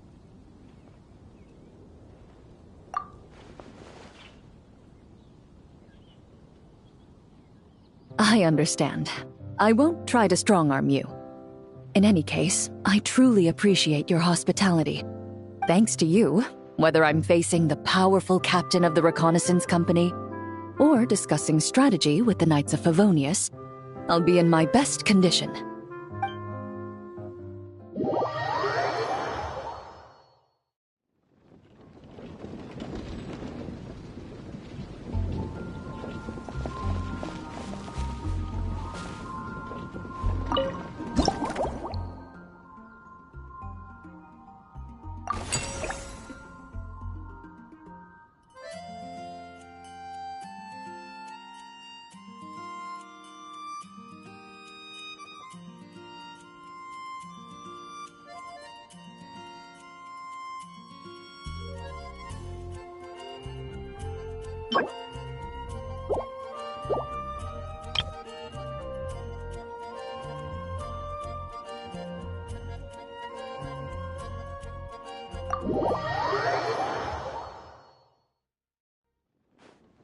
Huh?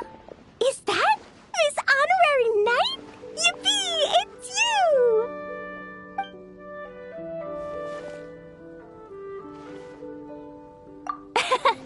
Auntie Eula told Klee that Miss Hertha had found someone amazing to help out. Seeing you here, Miss Honorary Knight, Klee knows this must be the best drink stand in all of Teyvat. You mean this stand isn't already the best? Well, out of all the drink stands Klee's ever visited, Miss Honorary Knight's is easily the best. And no matter what drinks Miss Honorary Knight makes, Klee will definitely think they're yummy. Oh, you want me to be mean? But Klee could never be mean to you. Let me think.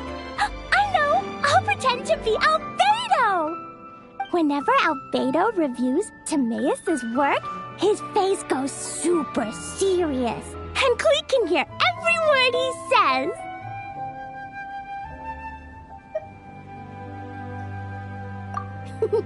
Get ready for Klee's super amazing order!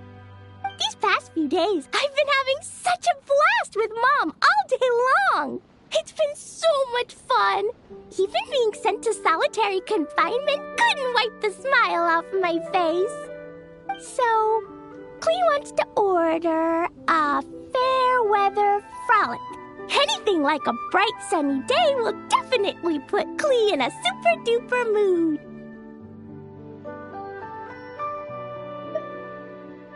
I wonder what it'll taste like.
Your fair weather frolic is here. Go on, give it a try. Wow! So, a fair weather frolic is this color? Purple sky. Is it supposed to be a bright, shiny night?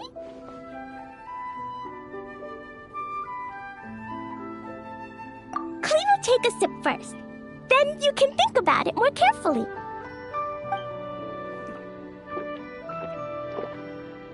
Ah, finished! Yummy!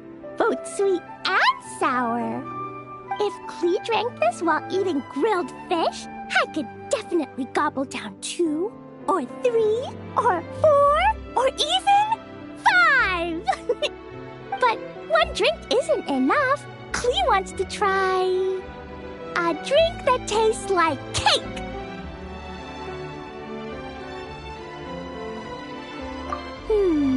Klee doesn't know what drink to choose. Why don't we decide together, Miss Honorary Knight?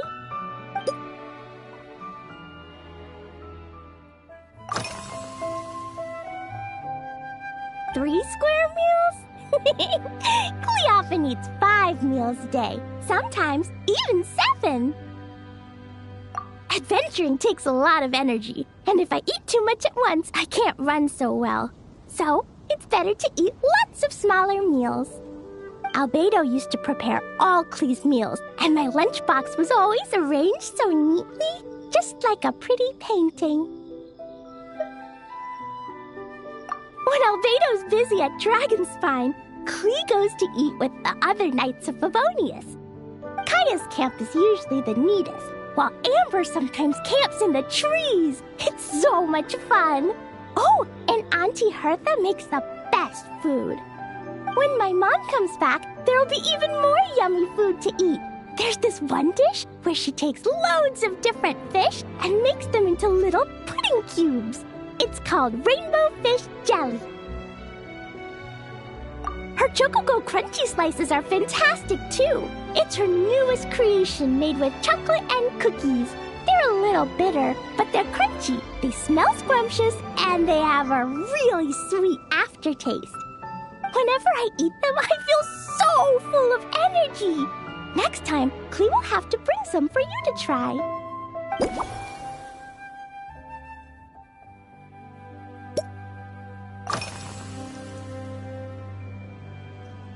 Yeah, when Klee gets back home, I'm gonna eat some salted nuts while reading my book. Klee used to eat cake after dinner, but Master Jean said it's too sugary, and it's not good to eat sugary things before bed. Apparently, it makes you chubby and gives you toothaches. So, Mom got some advice from Auntie Barbie, and now she gives me nuts instead. She says they help my brain remember things better. Nuts don't have much flavor. It's like chewing gone grass, but they're okay if you add a little salt.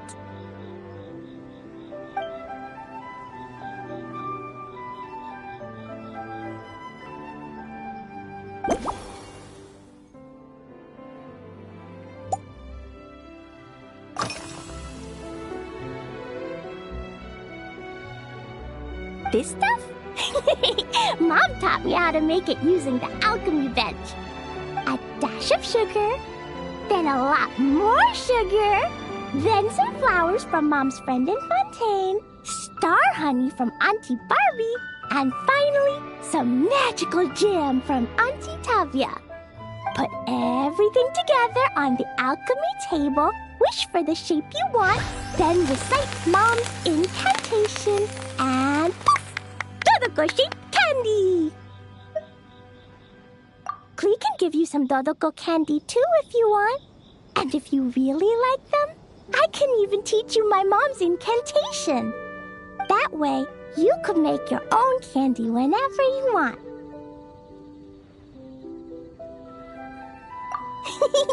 If you get stuck, remember to come ask Klee. When it comes to magical candy, I'm an expert.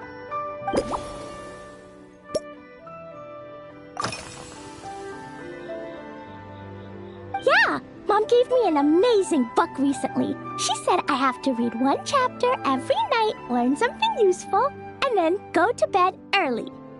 That book taught Klee how to make something called propellant. Now Jumpy Dumpty can go Fwah! And bounce even higher. It's not hard at all. In fact, it's a lot like making bombs. You just have to be careful when trimming it down. It's like sharpening a pencil that could suddenly go boom. Bedtime's an important part of Klee's schedule, too. Mom sits by my side and tells me all kinds of wonderful stories. She has a lamp made of gemstones, and when she turns it on, it goes kabling and lights up the ceiling. Yeah! When something happens in the story, the lights on the ceiling make pretty pictures. Sometimes Mom falls asleep before the story ends, so Klee has to tuck her in instead. As soon as Klee learns how to use the lamp, I can come tell you stories, Miss Honorary Knight. Klee has memorized so many wonderful stories, enough to make everyone happy every day.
Oh yeah! Klee still wants to eat sweet things, like cake, for example.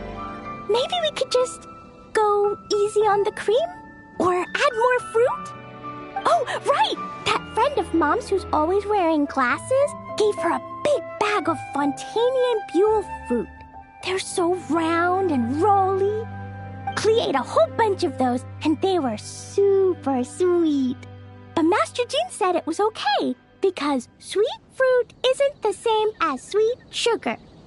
So if Klee really has to eat nuts, maybe I can just soak them in some fruit juice first?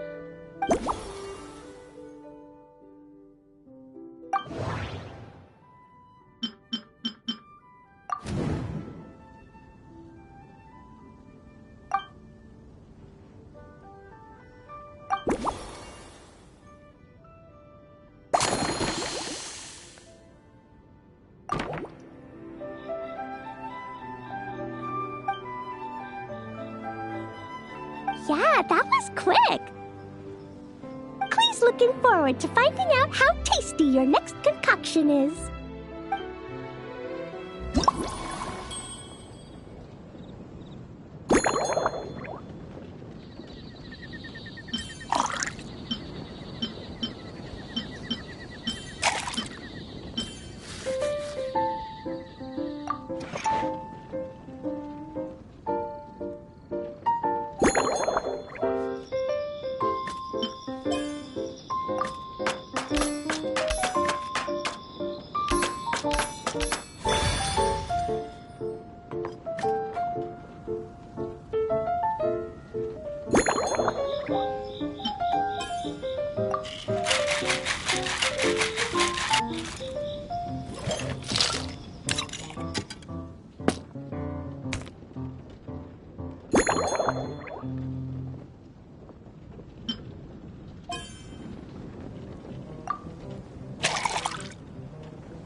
Ta-da!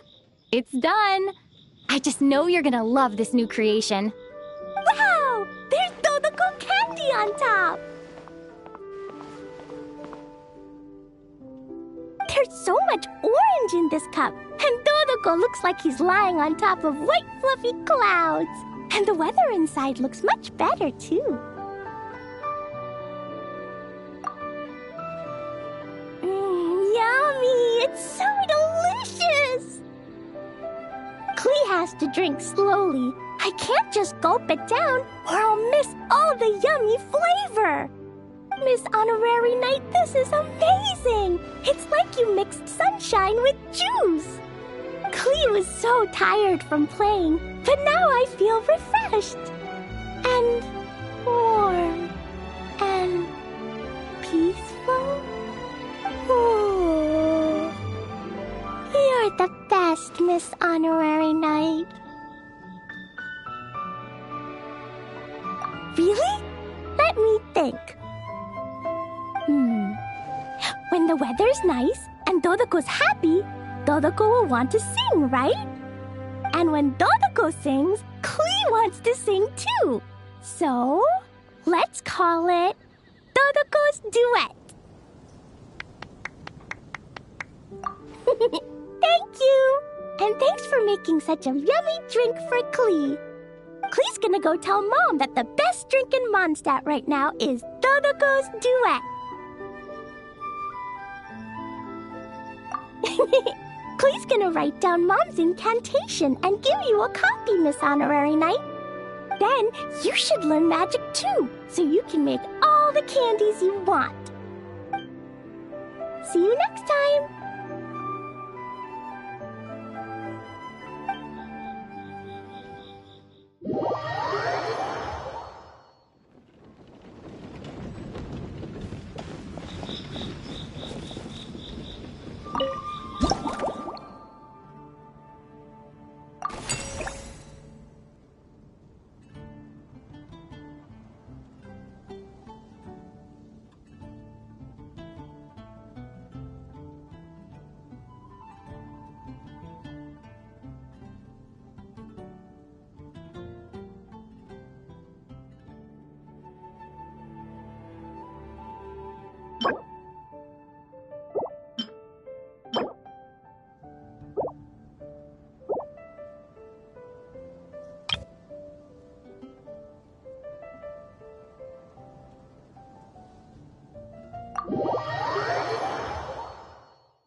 Ha. So Hertha's even roped our honorary knight into helping with this little venture. Now that I'm finally free to relax, it's time to start doing just that.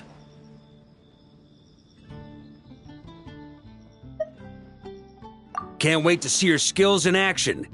Give me something that goes well with casual conversation, but still packs a punch. Of course they don't clash. A drink that packs a punch means you have to drink it slowly. And if you want to chat, then it has to go down smooth. So, something with a sweet aftertaste. A conversational connoisseur requires the perfect balance. The most suitable choice on this menu would be the Thorny Lake. It's a drink with a real kick that you can find in almost every bar. It's not enough to know the recipe, though. The key is in the mixing. Some bartenders choose to stick to the tried and tested basics, while others like to add their own personal flair. That's the spirit. Now, show me what you've got.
Grandmaster, I hereby present you with this Thorny Lake for your enjoyment and assessment. Well, the color and aroma are certainly on point. But as for the balance of flavors, I'll just have to taste it and find out.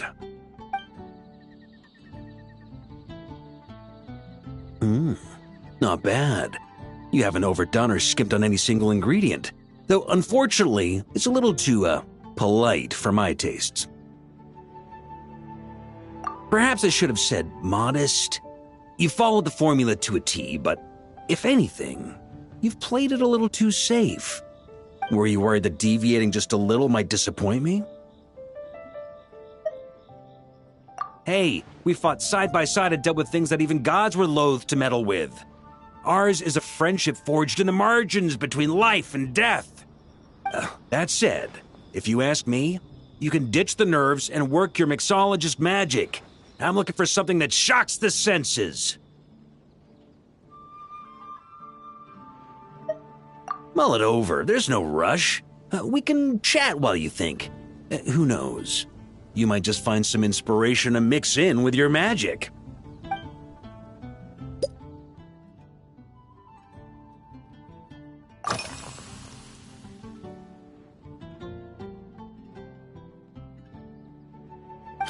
Ha! I like your style.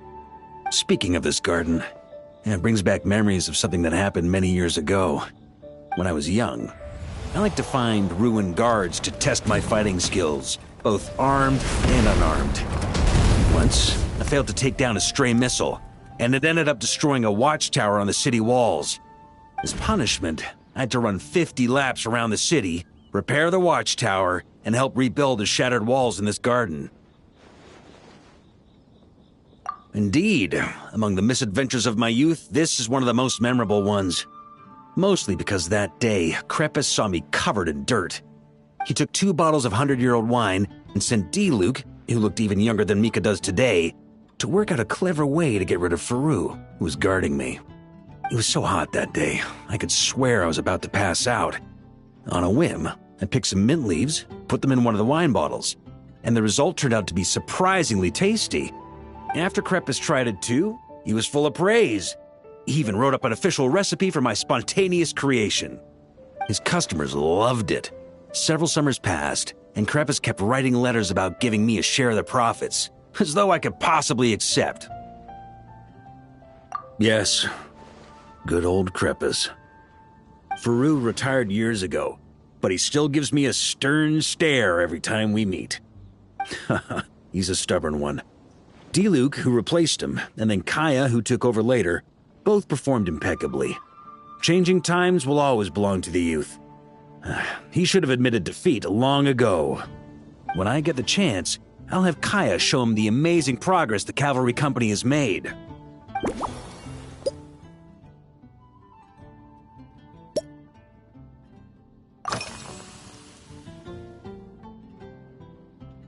Well, let me think. I guess you could say it lacks impact. Even when following the same recipe, the techniques used to mix different ingredients can affect the taste. Sometimes, deliberately creating layers between spirits can bring out the different waves as each one hits the taste buds in sequence. In this regard, too, you've taken quite a tentative approach. Why not be a little bolder?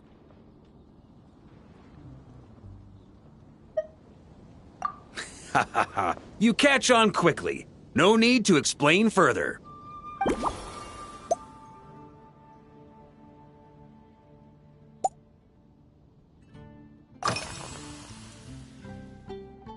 Pretty awesome, huh? It's like a hammerhead that you can fill with wine when you're not using it to pound in nails. It was a gift. Hoffman came up with the idea, Charles supplied the design, Wagner helped cast it. And about 10 or so knights chipped in to pay for the materials. They've been waiting to have a good drink with me, and this is my crucial weapon to aid me in a fair duel with them all. I'm the Grand Master, after all. I've been drinking a lot longer than them. I've practiced more assiduously, and I have a bit more meat to absorb the blows. So it's only fair to my subordinates that I drink a teensy bit more per round. Wouldn't you agree? Of course, some of them have been training as long as I have, and those ones won't be getting any special treatment. Take Hazelnut 3 and Hazelnut 5, for example. Both were skilled warriors who helped me deal with Eric back in the day. But nowadays, I have them helping Jean with miscellaneous duties. At today's after-work cooldown, they insisted on trying to keep pace. In the end, they lost our game of darts and ended up passed out on the floor. I've already told Jean that I won't be approving their leave request for tomorrow, no matter what.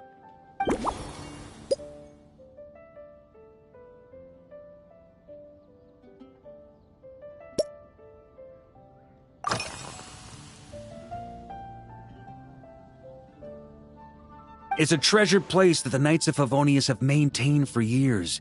So it makes sense that it's become the go-to location for organizing such things. I heard that while the expedition was underway, you were a great help in giving those left behind the opportunity to put their energy to good use. Sometimes, I look through the photos I've been given from those events. Though unfortunately, there aren't enough to include everybody. My conclusion is that Mondstadt needs to do more to popularize the camera.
If I were in charge of organizing events?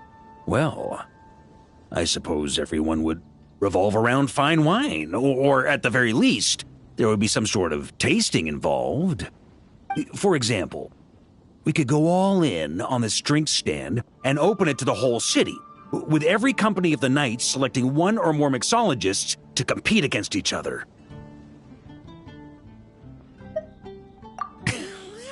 It's only a thought. Can't let things get too out of hand. If I were to actually throw a grand banquet, Jean would come after me with her sword drawn. Even Frederica would launch a punitive expedition. While in Notcry, we had a rule that knights must never get drunk while at their posts. Otherwise, it could lead to dereliction of duty with serious consequences. Exactly.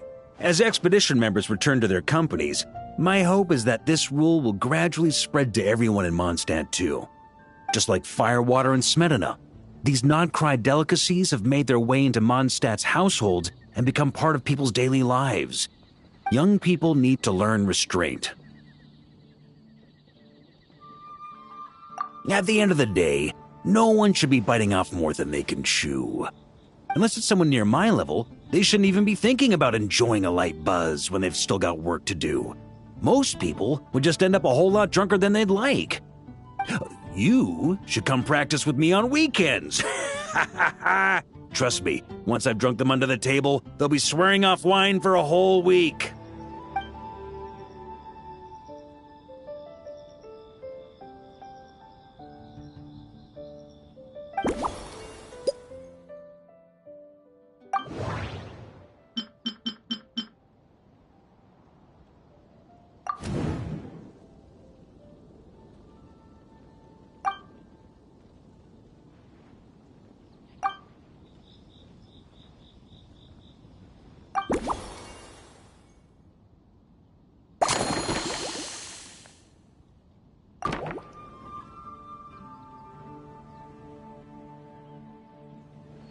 Huh? Oh, feel free. Whatever you're about to do, I've got a feeling I've hit the jackpot.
Here you go, Grandmaster. A cocktail just for you.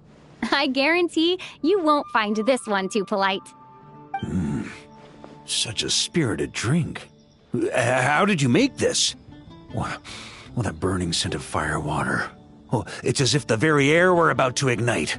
This is more like it.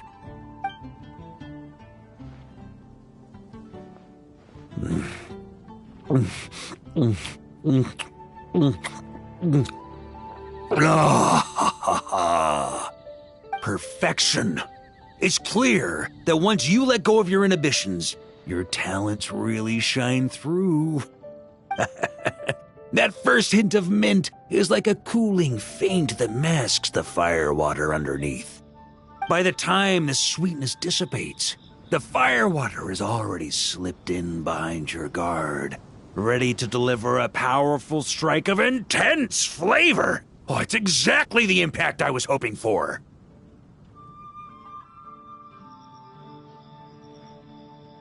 That's the most ingenious part.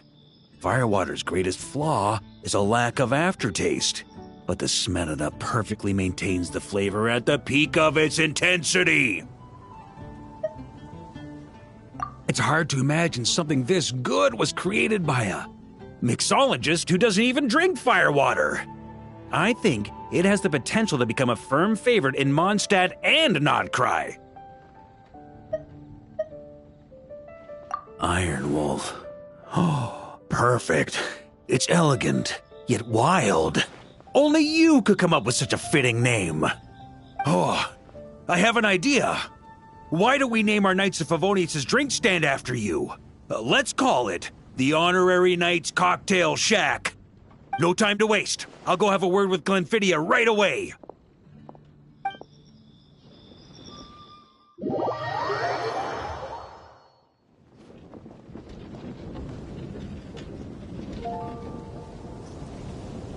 Hey there, Traveler!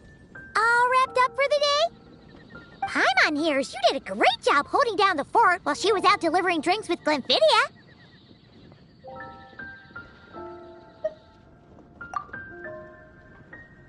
Whatever the reason, the Honorary Knight is clearly one of the most talented mixologists in Mondstadt. Considering how short a time she's been doing this, I believe that someday she has the potential to give the legendary bartender at the Cat's Tail a run for her money. I fully support your decision, Grandmaster. The Honorary Knight has really put in the hard yards. The drink stand will remain open for a little while longer to provide a proper welcome to our returning expedition members. Then, once we locate suitable premises, we also plan to look at operating a permanent service. Hooray! Everyone in the Knights of Favonius will get to drink all the delicious cocktails they like! Nothing short of what I'd expect from a true disciple of Hertha. You've really considered this thoroughly, Glenfiddia. Also, if I may, Honorary Knight, regarding the special cocktails you've developed, would you mind leaving the recipes with us? We'd like to add them to the official menu. Paimon feels like there's something you still want to say. Let Paimon have a guess. Based on your personality, you probably want to introduce the origin of each different cocktail. That way, customers will know who inspired you to create these amazing drinks.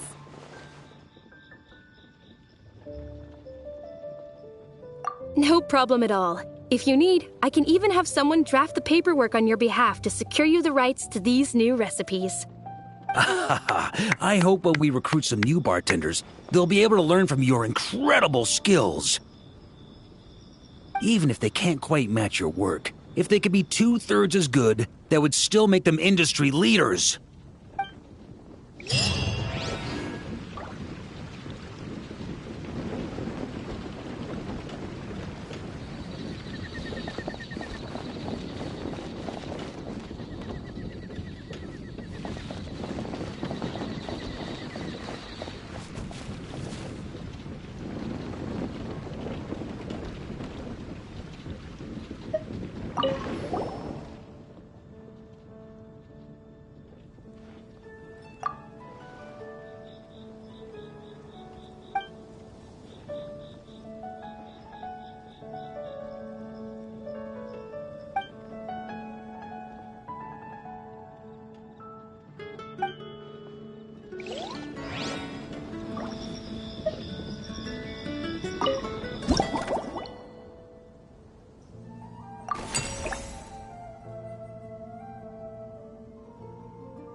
The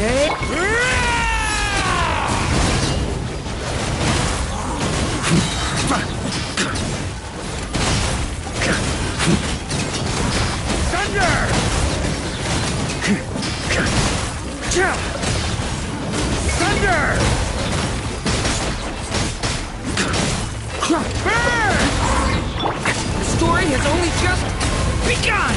Leave it...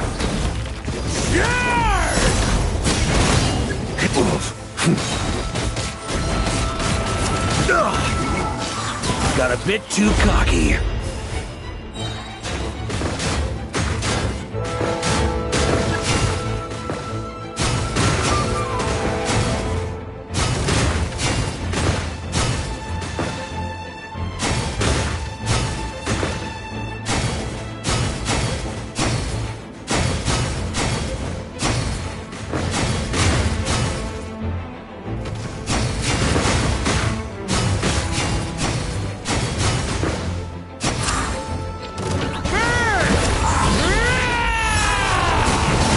Watch out!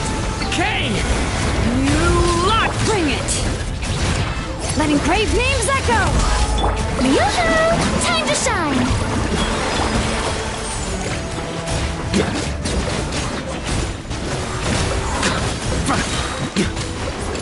Maria sweeping in! Thunder!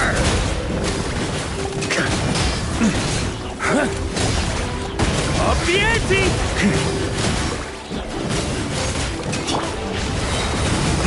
Element for the burn!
Strike a pose!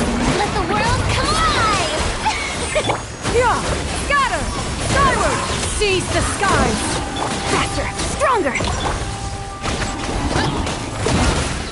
It's justice o'clock! Kapow! Yeah! Heads up!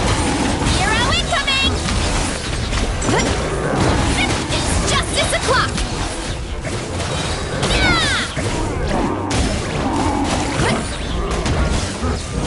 Headbutt!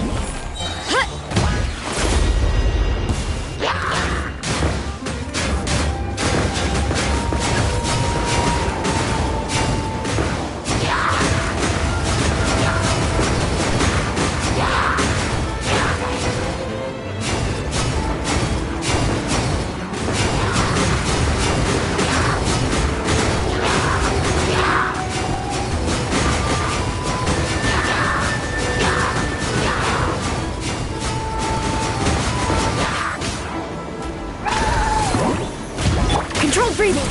Start the clock! Shower me with praise! Let my name echo! Yeah! Scatter! Skyward! Make way! Ultimate flying kick! Hero incoming! Boost! Come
Lofty wisdom will show us the way!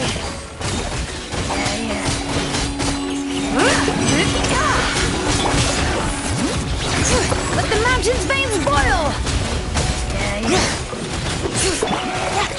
I am the cutting edge of fashion. Let the world collide! Divine light, shield them!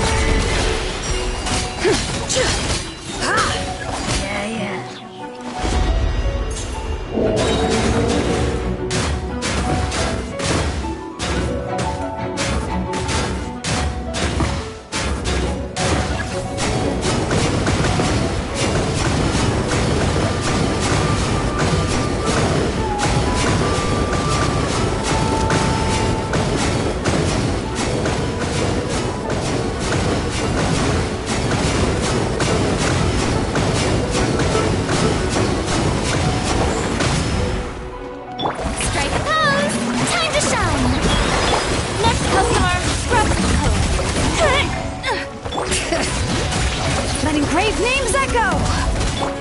Lofty wisdom will show us the way!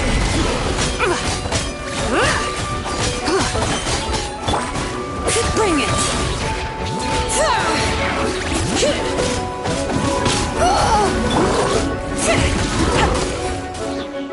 Hear the echoes of the valley! You've picked the wrong fight! Delicate as silk! Divine light, shield them! Let the world collide!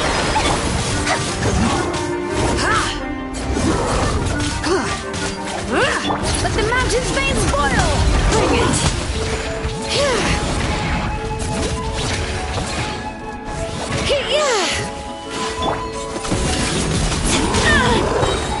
I am the cutting edge of fashion! Be cleansed! The sky's clear, the glazed moon shines!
Yoo-hoo!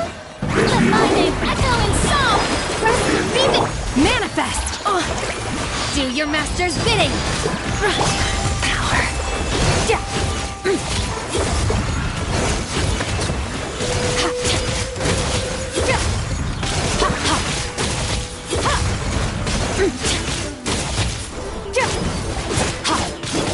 Allow me!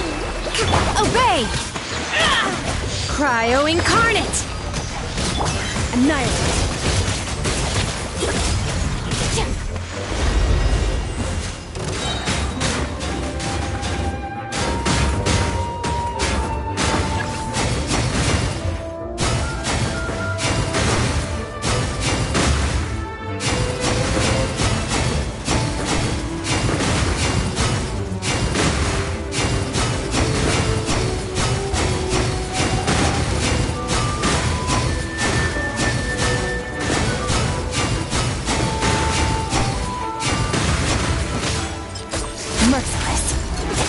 Transfiguration!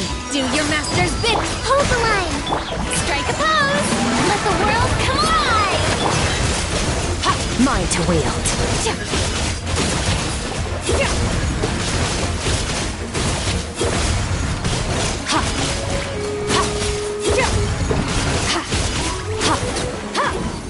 Unleash! Cryo incarnate! Let my name echo in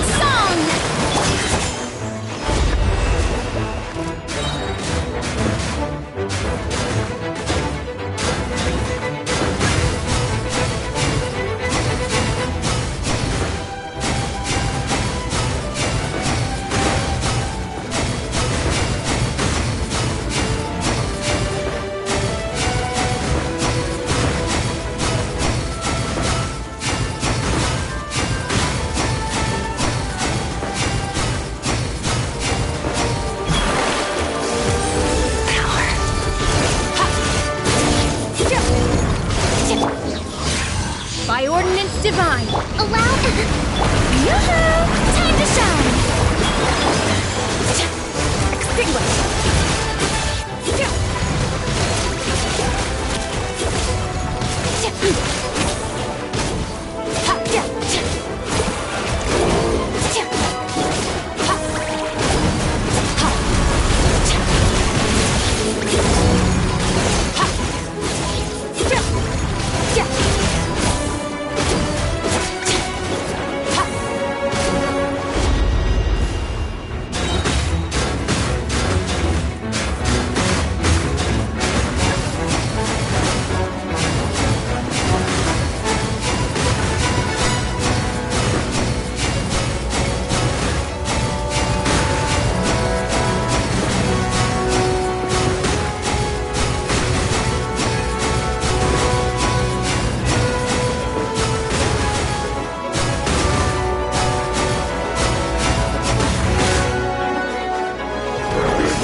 Show no mercy!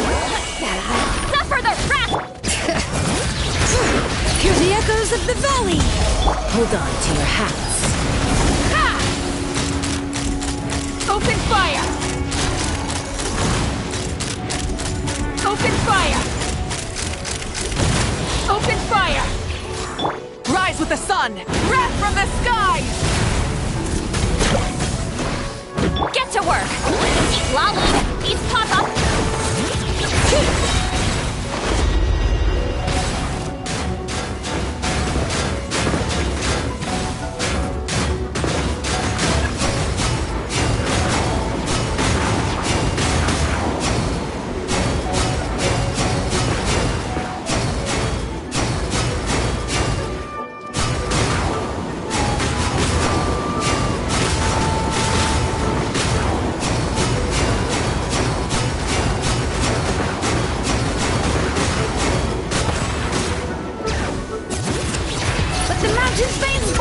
Show no mercy! Suffer the wrath of pyroclastic surge! Full throttle! Let's fly! Bullseye! Open fire! Locked on! Knock him down. Get to work! Lolly, eat Papa! Hear the echoes of the valley!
my name echo in song! Rest and rebuild! Preparing for dust up. Observe.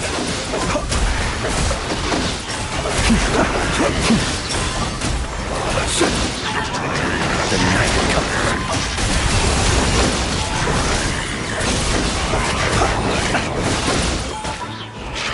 Be silent. Close your eyes. Allow me! Insulation chamber deployed. Annihilation mode. Yoo-hoo!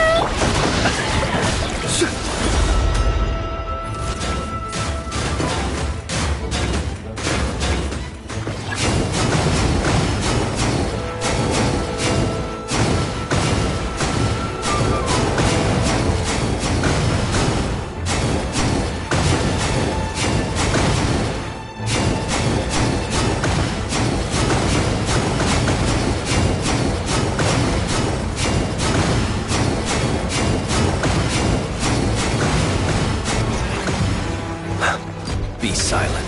Shower me with praise! Let the world collide! Hold the line! Cleanup sequence initiated. Preparing for dust up. The long sleep beckons.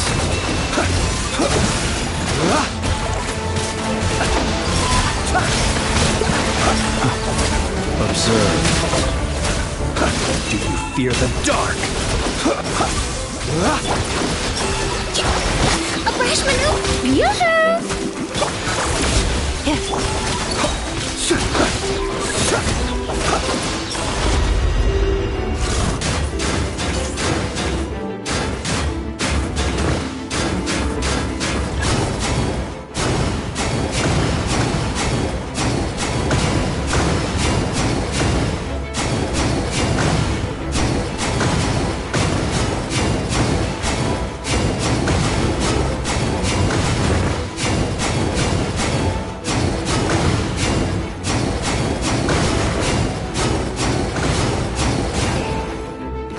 Be silent.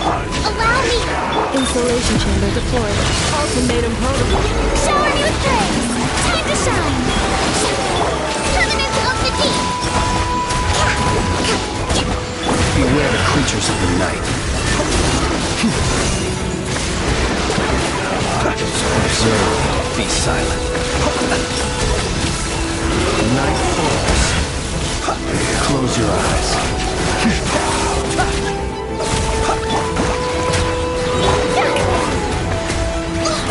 Let my name echo in song!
express line right to the best fish blasting spot? Oh, okay. Might not be the best idea.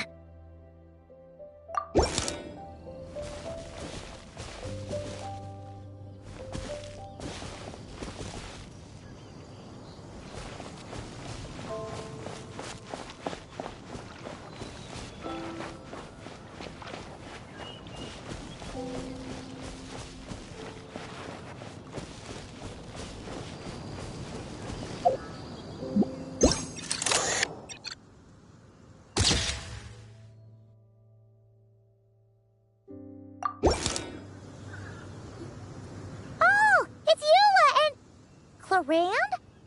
You're here in Mondstadt? Yes. I received an invitation to exchange swordsmanship techniques. I'd heard of the single-handed sword form of Favonius blade work. But, after crossing swords with Miss Eula, it turns out the Knights of Favonius are quite accomplished with the greatsword as well. You're quite an accomplished swordsman yourself. Although I suppose that's to be expected of the champion duelist. Even over a few short rounds, I feel like we've learned a lot from each other.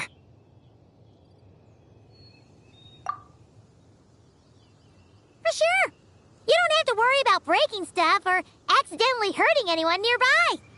That's right. There also appear to be automatic harpasta launchers in the area. Ah, that's one of your local traditions, isn't it? Shall we have ourselves a game, then? Why not? You should know, though, I'm not easy to beat at this game. Ah, hold on. No muskets allowed. Oh, why not? Doesn't it still count as hitting the harpastum?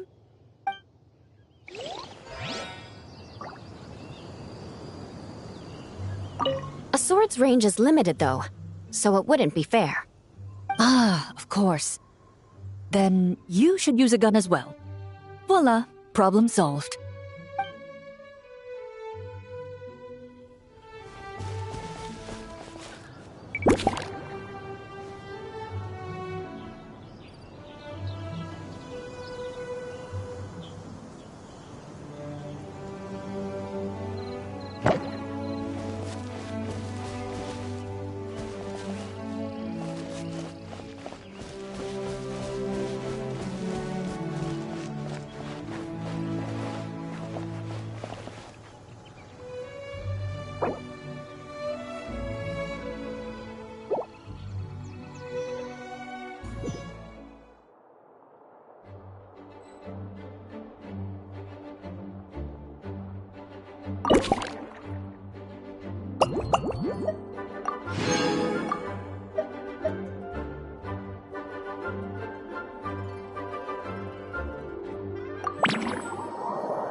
Shouldn't this thing be in Wolvenden? Fiery woman came to take Lupical.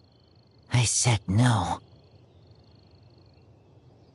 She backed down, but then said I would do just as well.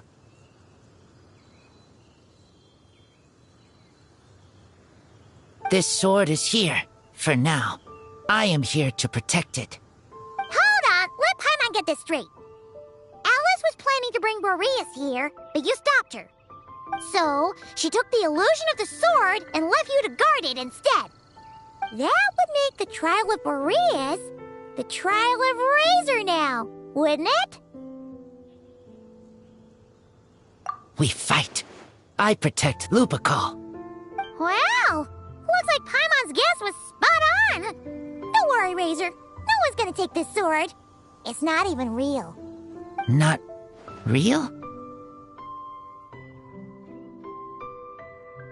Alice's scheming claims another victim, huh? Let's take the photo and get Razor out of here.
Not real.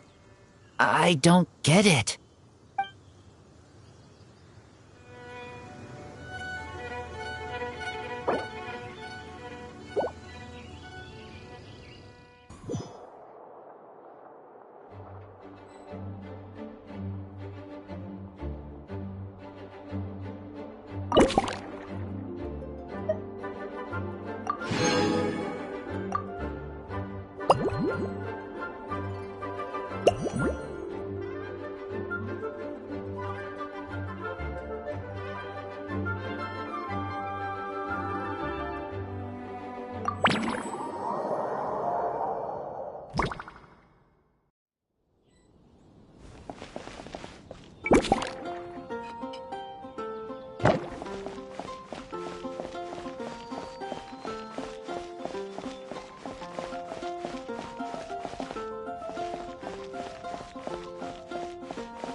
here. Wait! But there are always those two Fatui around here chatting about stuff. You've noticed them too? I've been watching them for a long time. Not that I've overheard anything useful. Guess it's just my luck. Well, actually, they seem to get information a bit slower than the Knights of Favonius. So they usually end up discussing stuff that hasn't been secret in a long time. Have you guys ever wondered why they don't just go home? Their mission's gotta be over at this point, right?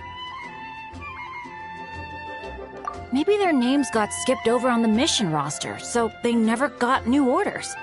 That's happened to me before. I suppose, but your experiences tend to be quite unique. It's possible the Fatui stationed them here long-term to keep an eye on things. Or maybe they volunteered for this position because they don't want to go back. Either way, we should have Nicole take this tent down. It's making Paimon think we're gonna have to fight someone.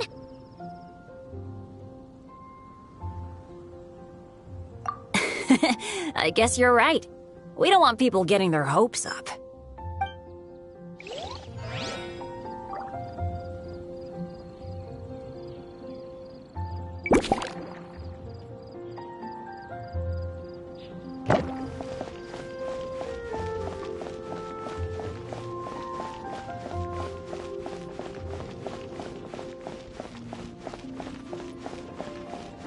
How about we explore the area ahead of us later?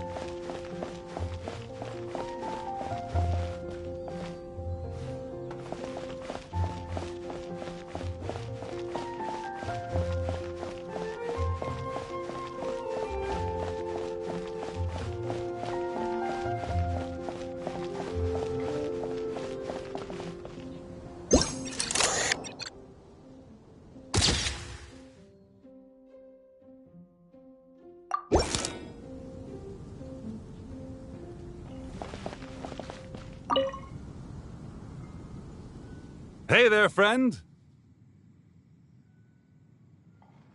Well, we couldn't just drag Catherine in here, could we?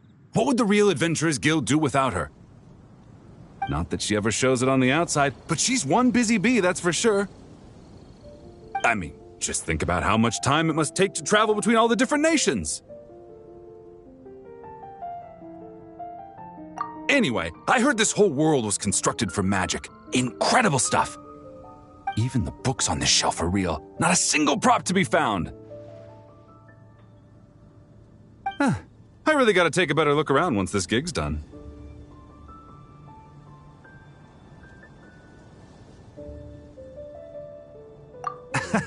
Not today, I'm afraid. The funds I need haven't transferred in yet.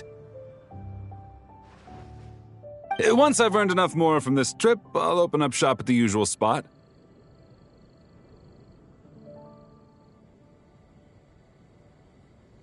True, but it doesn't seem like the people who created this place set up anything like that.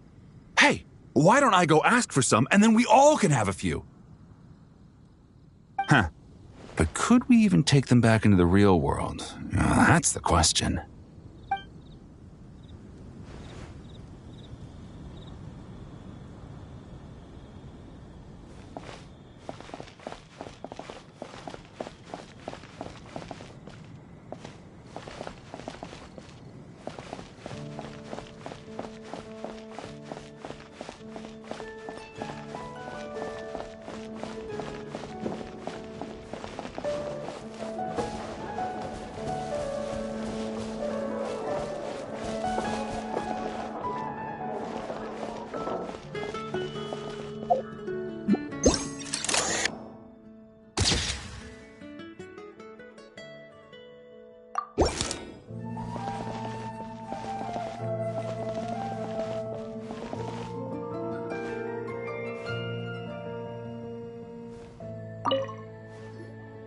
So that's where it was. Fiona? What are you doing here? It's my first time seeing these little guys. They're from that land, right? Oh, they're so cute. Alice put a version of the cat's tail here and asked me to run it. It has the setup I'm used to and everything. Now, all I need to do is make some drinks. And you know what? This is the perfect chance to change all the ingredients to super weird stuff. I'll get people to lose interest for sure. Looks like your campaign is going strong, huh? Even out here. Of course. The only thing missing is... the cats, actually. They seem to prefer the real cat's tail. But that's not a huge surprise. Cats are sensitive about where they live. Even if the place looks exactly the same, they'll know something's off. So, Alice said she would find different staff instead. And then these little saurians appeared. Aww. Bennett gave me a few pointers on how to get along with them. Turns out, there's not a huge difference between them and a cat or a dog. Hey! Then you should call this place the Saurian's Tail instead!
Weird. Did Mondstadters always raise boars around here? Found it! Barbara, over here! Coming! Oh, how did this happen? Barbara and I were just grabbing some food at Good Hunter. But then, how do I even put this? The sweet madame and sticky honey roast we ordered came to life. Sorry, what?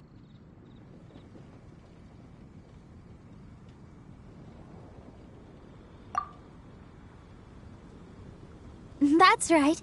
I managed to catch the sweet madame earlier. Come on, let's wrangle this thing so we can head back and eat. Wait, what? Uh-oh. What is it? More pigeons and forest boars! The rest of our lunch is making a break for it!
I think I've seen saurian-shaped cookies somewhere before, too.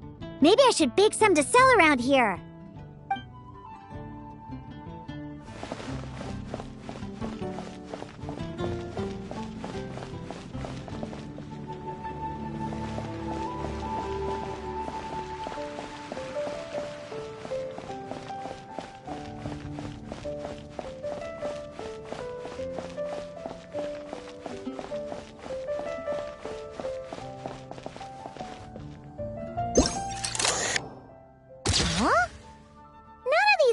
Look local to Mondstadt.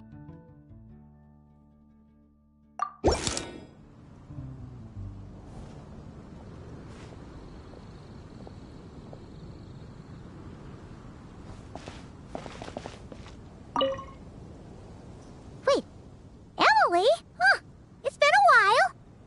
Hello, you two. Looking to buy some flowers? Yes, I came to Mondstadt to collect a few samples for new scent ideas, but I wasn't finding anything.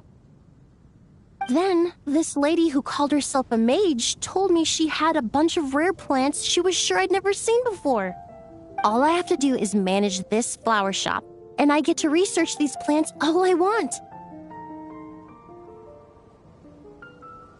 Nice! That should help you come up with something new for sure. If there's one trait they have in common, I think it would be the feeling of summer. Refreshing and clear, cutting through the full-bodied and dreamlike floral notes. I certainly have a lot to research, so I think I'll be here for a while. Did you need anything? We're looking for things in here that are different from the real Mondstadt. Do you mind if we take a few pictures of these plants? Hey, since you like them so much, why don't we ask Nicole if you could preserve them in some way?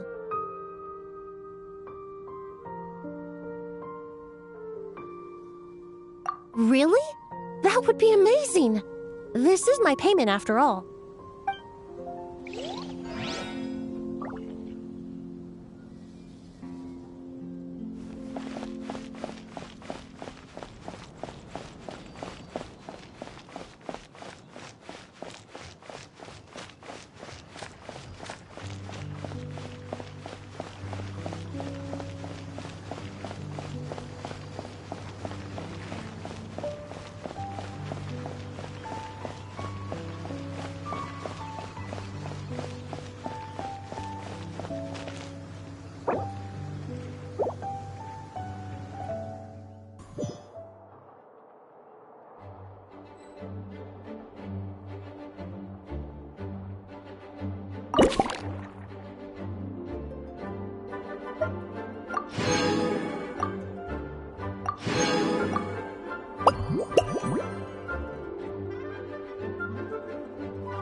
Such a succulent fragrance of grapes. Ah, this place is heaven. Had I a mouth that could move, I doubt I could resist eating them right off the vine. This is awesome. Whoever lives in here must be a person of means indeed. Even in a storybook world like Simulonka, we can never afford such a big estate. Wait, but this is a world inside a story too, isn't it? Oh, hello! Is something wrong? My apologies, but the event taking place at Dawn Winery is not open to the public quite yet. Allow me to show you around a different area. Ah, I see. That's unfortunate. Oh, it's Noelle! Hey there! Oh, hello, you two. Well, Miss Alice thought things might get complicated around here, so she said she needed someone capable who could get the job done. So she flattered lured her way into dumping a bunch of work on you? Stuff that isn't even related to the Knights at all? Oh, no. Mr. DeLuke was there too. He said he would appreciate some help guiding the tour groups from different worlds that are here to visit. Tour groups from different worlds? Oh, right! The Golden Apple Archipelago, the Relurian Mirage, Simulanka. The gang's all here! Oh, it's all right. I'm happy to help.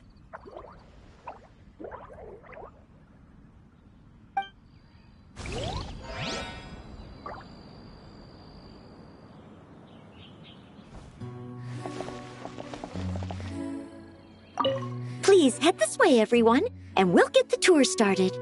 Greetings. My name is Ask Me for Directions Arnold, and I am searching for the whereabouts of a certain lovely lady.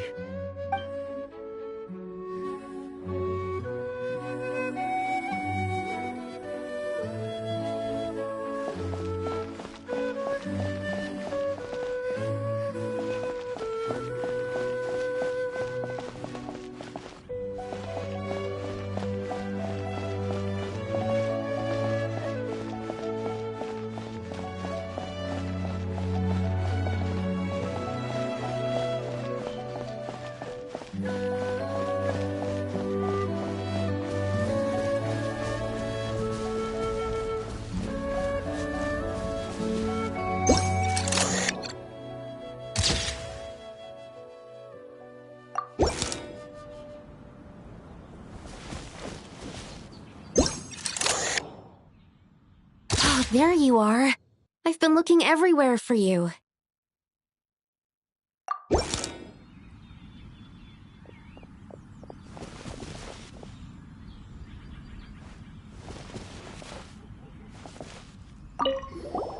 Something wrong, Sucrose? Oh, no. I was just looking for a piece of alchemy equipment we needed for the event. Master Albedo has always been careful with our costs. We maximize the use of every piece of lab equipment we have. So if something hasn't been used in a while, it's usually pretty old. Take this, for example. We've used it a few times before, but we found the effectiveness and ease of use somewhat lacking, so it was sidelined quite quickly. According to the mages, it was meant to be placed in the city, but it went missing after being tossed into the magic bubble. Luckily, I found it. I just don't know why it ended up here of all places. Well, all that matters is that you found it in the end, right? We'll contact Nicole and get her to send it back to the right spot. Great. Thank you so much.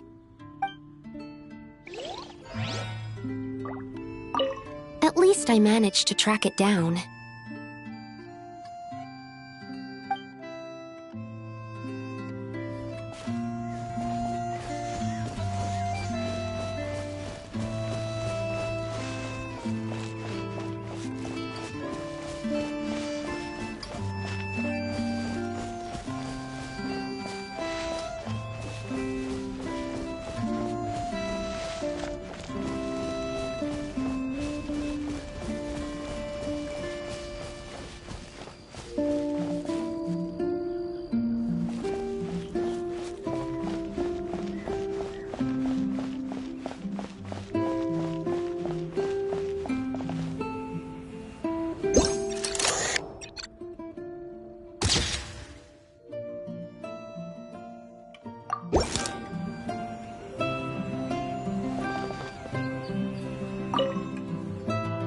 I heard this thing was terribly ineffective when first invented. You could only catch 10 in a week. Why, the research staff barely wanted to touch it, let alone improve it. But for some reason, it gained traction among adventurers once it entered the market. True, it takes time. It beats having to do it yourself, I suppose. But there are so many crystal flies around here. Surely it's not that difficult to just do it the old-fashioned way? It's a bit far, though. Just imagine how tiresome it was back in the day, having to come out here over and over again, and no gadget to help. Does that count as trespassing on private property, I wonder? I suppose it hardly matters anymore. Adventurers aren't quite so keen on crystal flies nowadays. The times they are a-changin', eh? So it would seem. What are they mumbling about?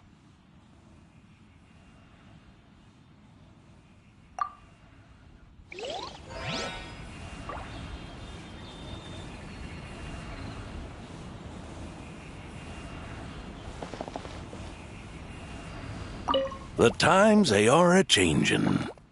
So it would seem, yes.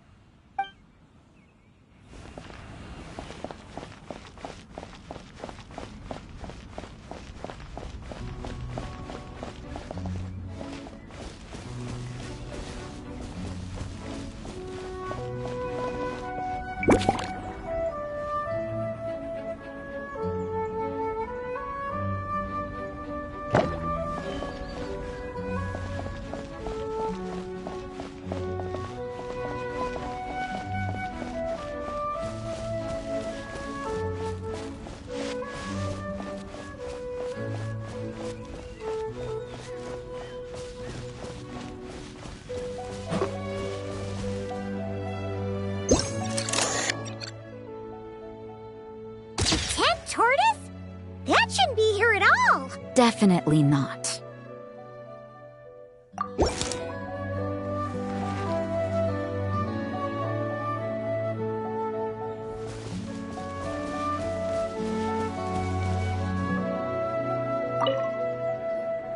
Wow!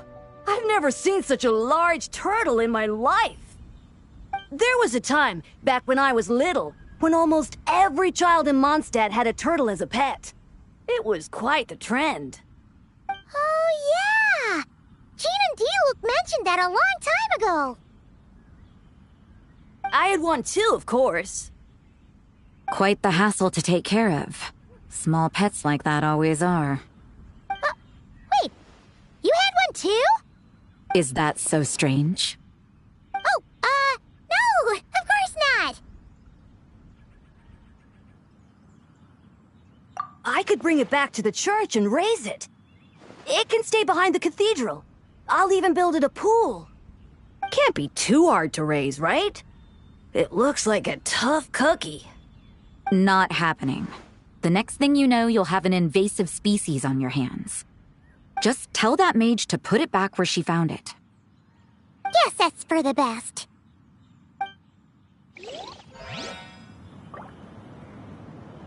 Can't be too hard to raise, right?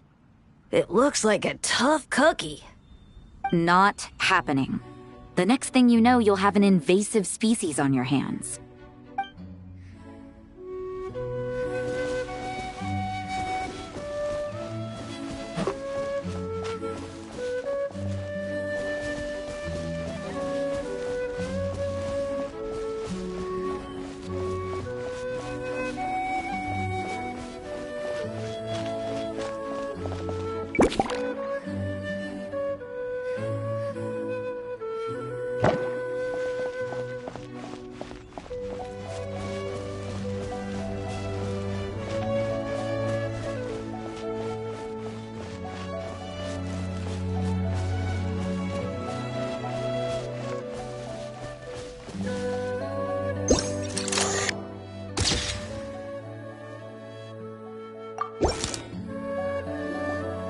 Another tent? Huh. This one's kinda nostalgic too. It's here because I refused to let that mage use my house as her playground. But we still needed an additional rest area for the guests, so we set up this tent instead. Huh. Looks like we can use this device to keep in touch with the mages or get some hints. Kinda like we were able to do back then, remember? Now that you mention it, the arrangement is almost identical. Nights on vacation, summer, the sea, and a small little wave rider. It's all taking me back. However, you're forgetting about the part where we were stranded on a deserted island and couldn't even make it across the water. That's what stuck with me the most. Oh, I remember. At least I wasn't dead weight in that situation. Fun times, huh? So, the mages prepared this stuff then. Guess we should take a picture and go check in with them. Be my guest. You know, the expedition in Nodcry is coming to an end, but knowing Grandmaster Varka, I imagine there will be another chance to set off in the near future. Not that I'm extending an invitation, I'm just mentioning the possibility, that's all. That's our honorary knight. No matter the mission, you always have a place among our ranks. Come talk to me when you do have an official invitation, then. I have other things to do in the meantime. The intel I have on hand is pulling me in 100 different directions, but unfortunately, time off isn't one of them.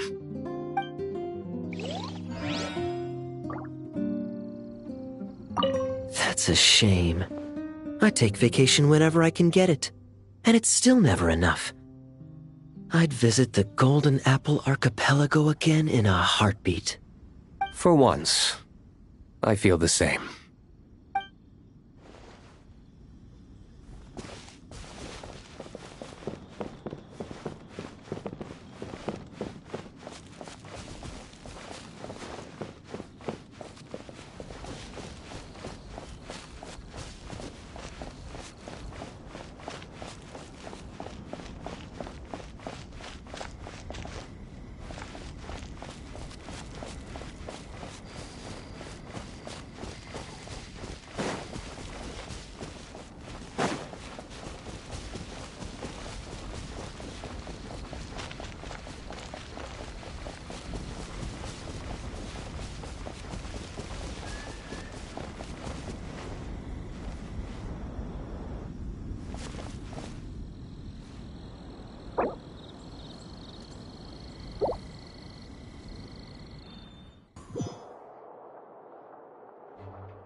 I never knew origami flowers could give off a fragrance. Fascinating.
Hello.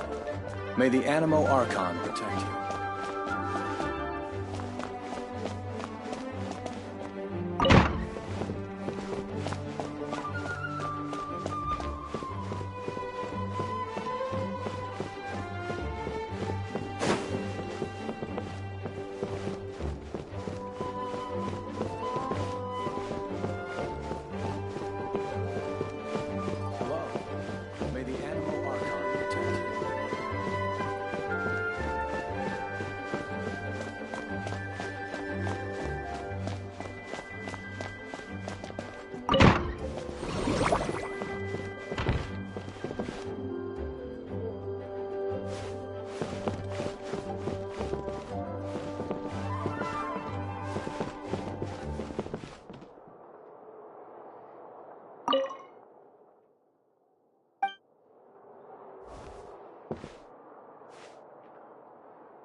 The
incident in Nodcry? Don't tell me something bad happened.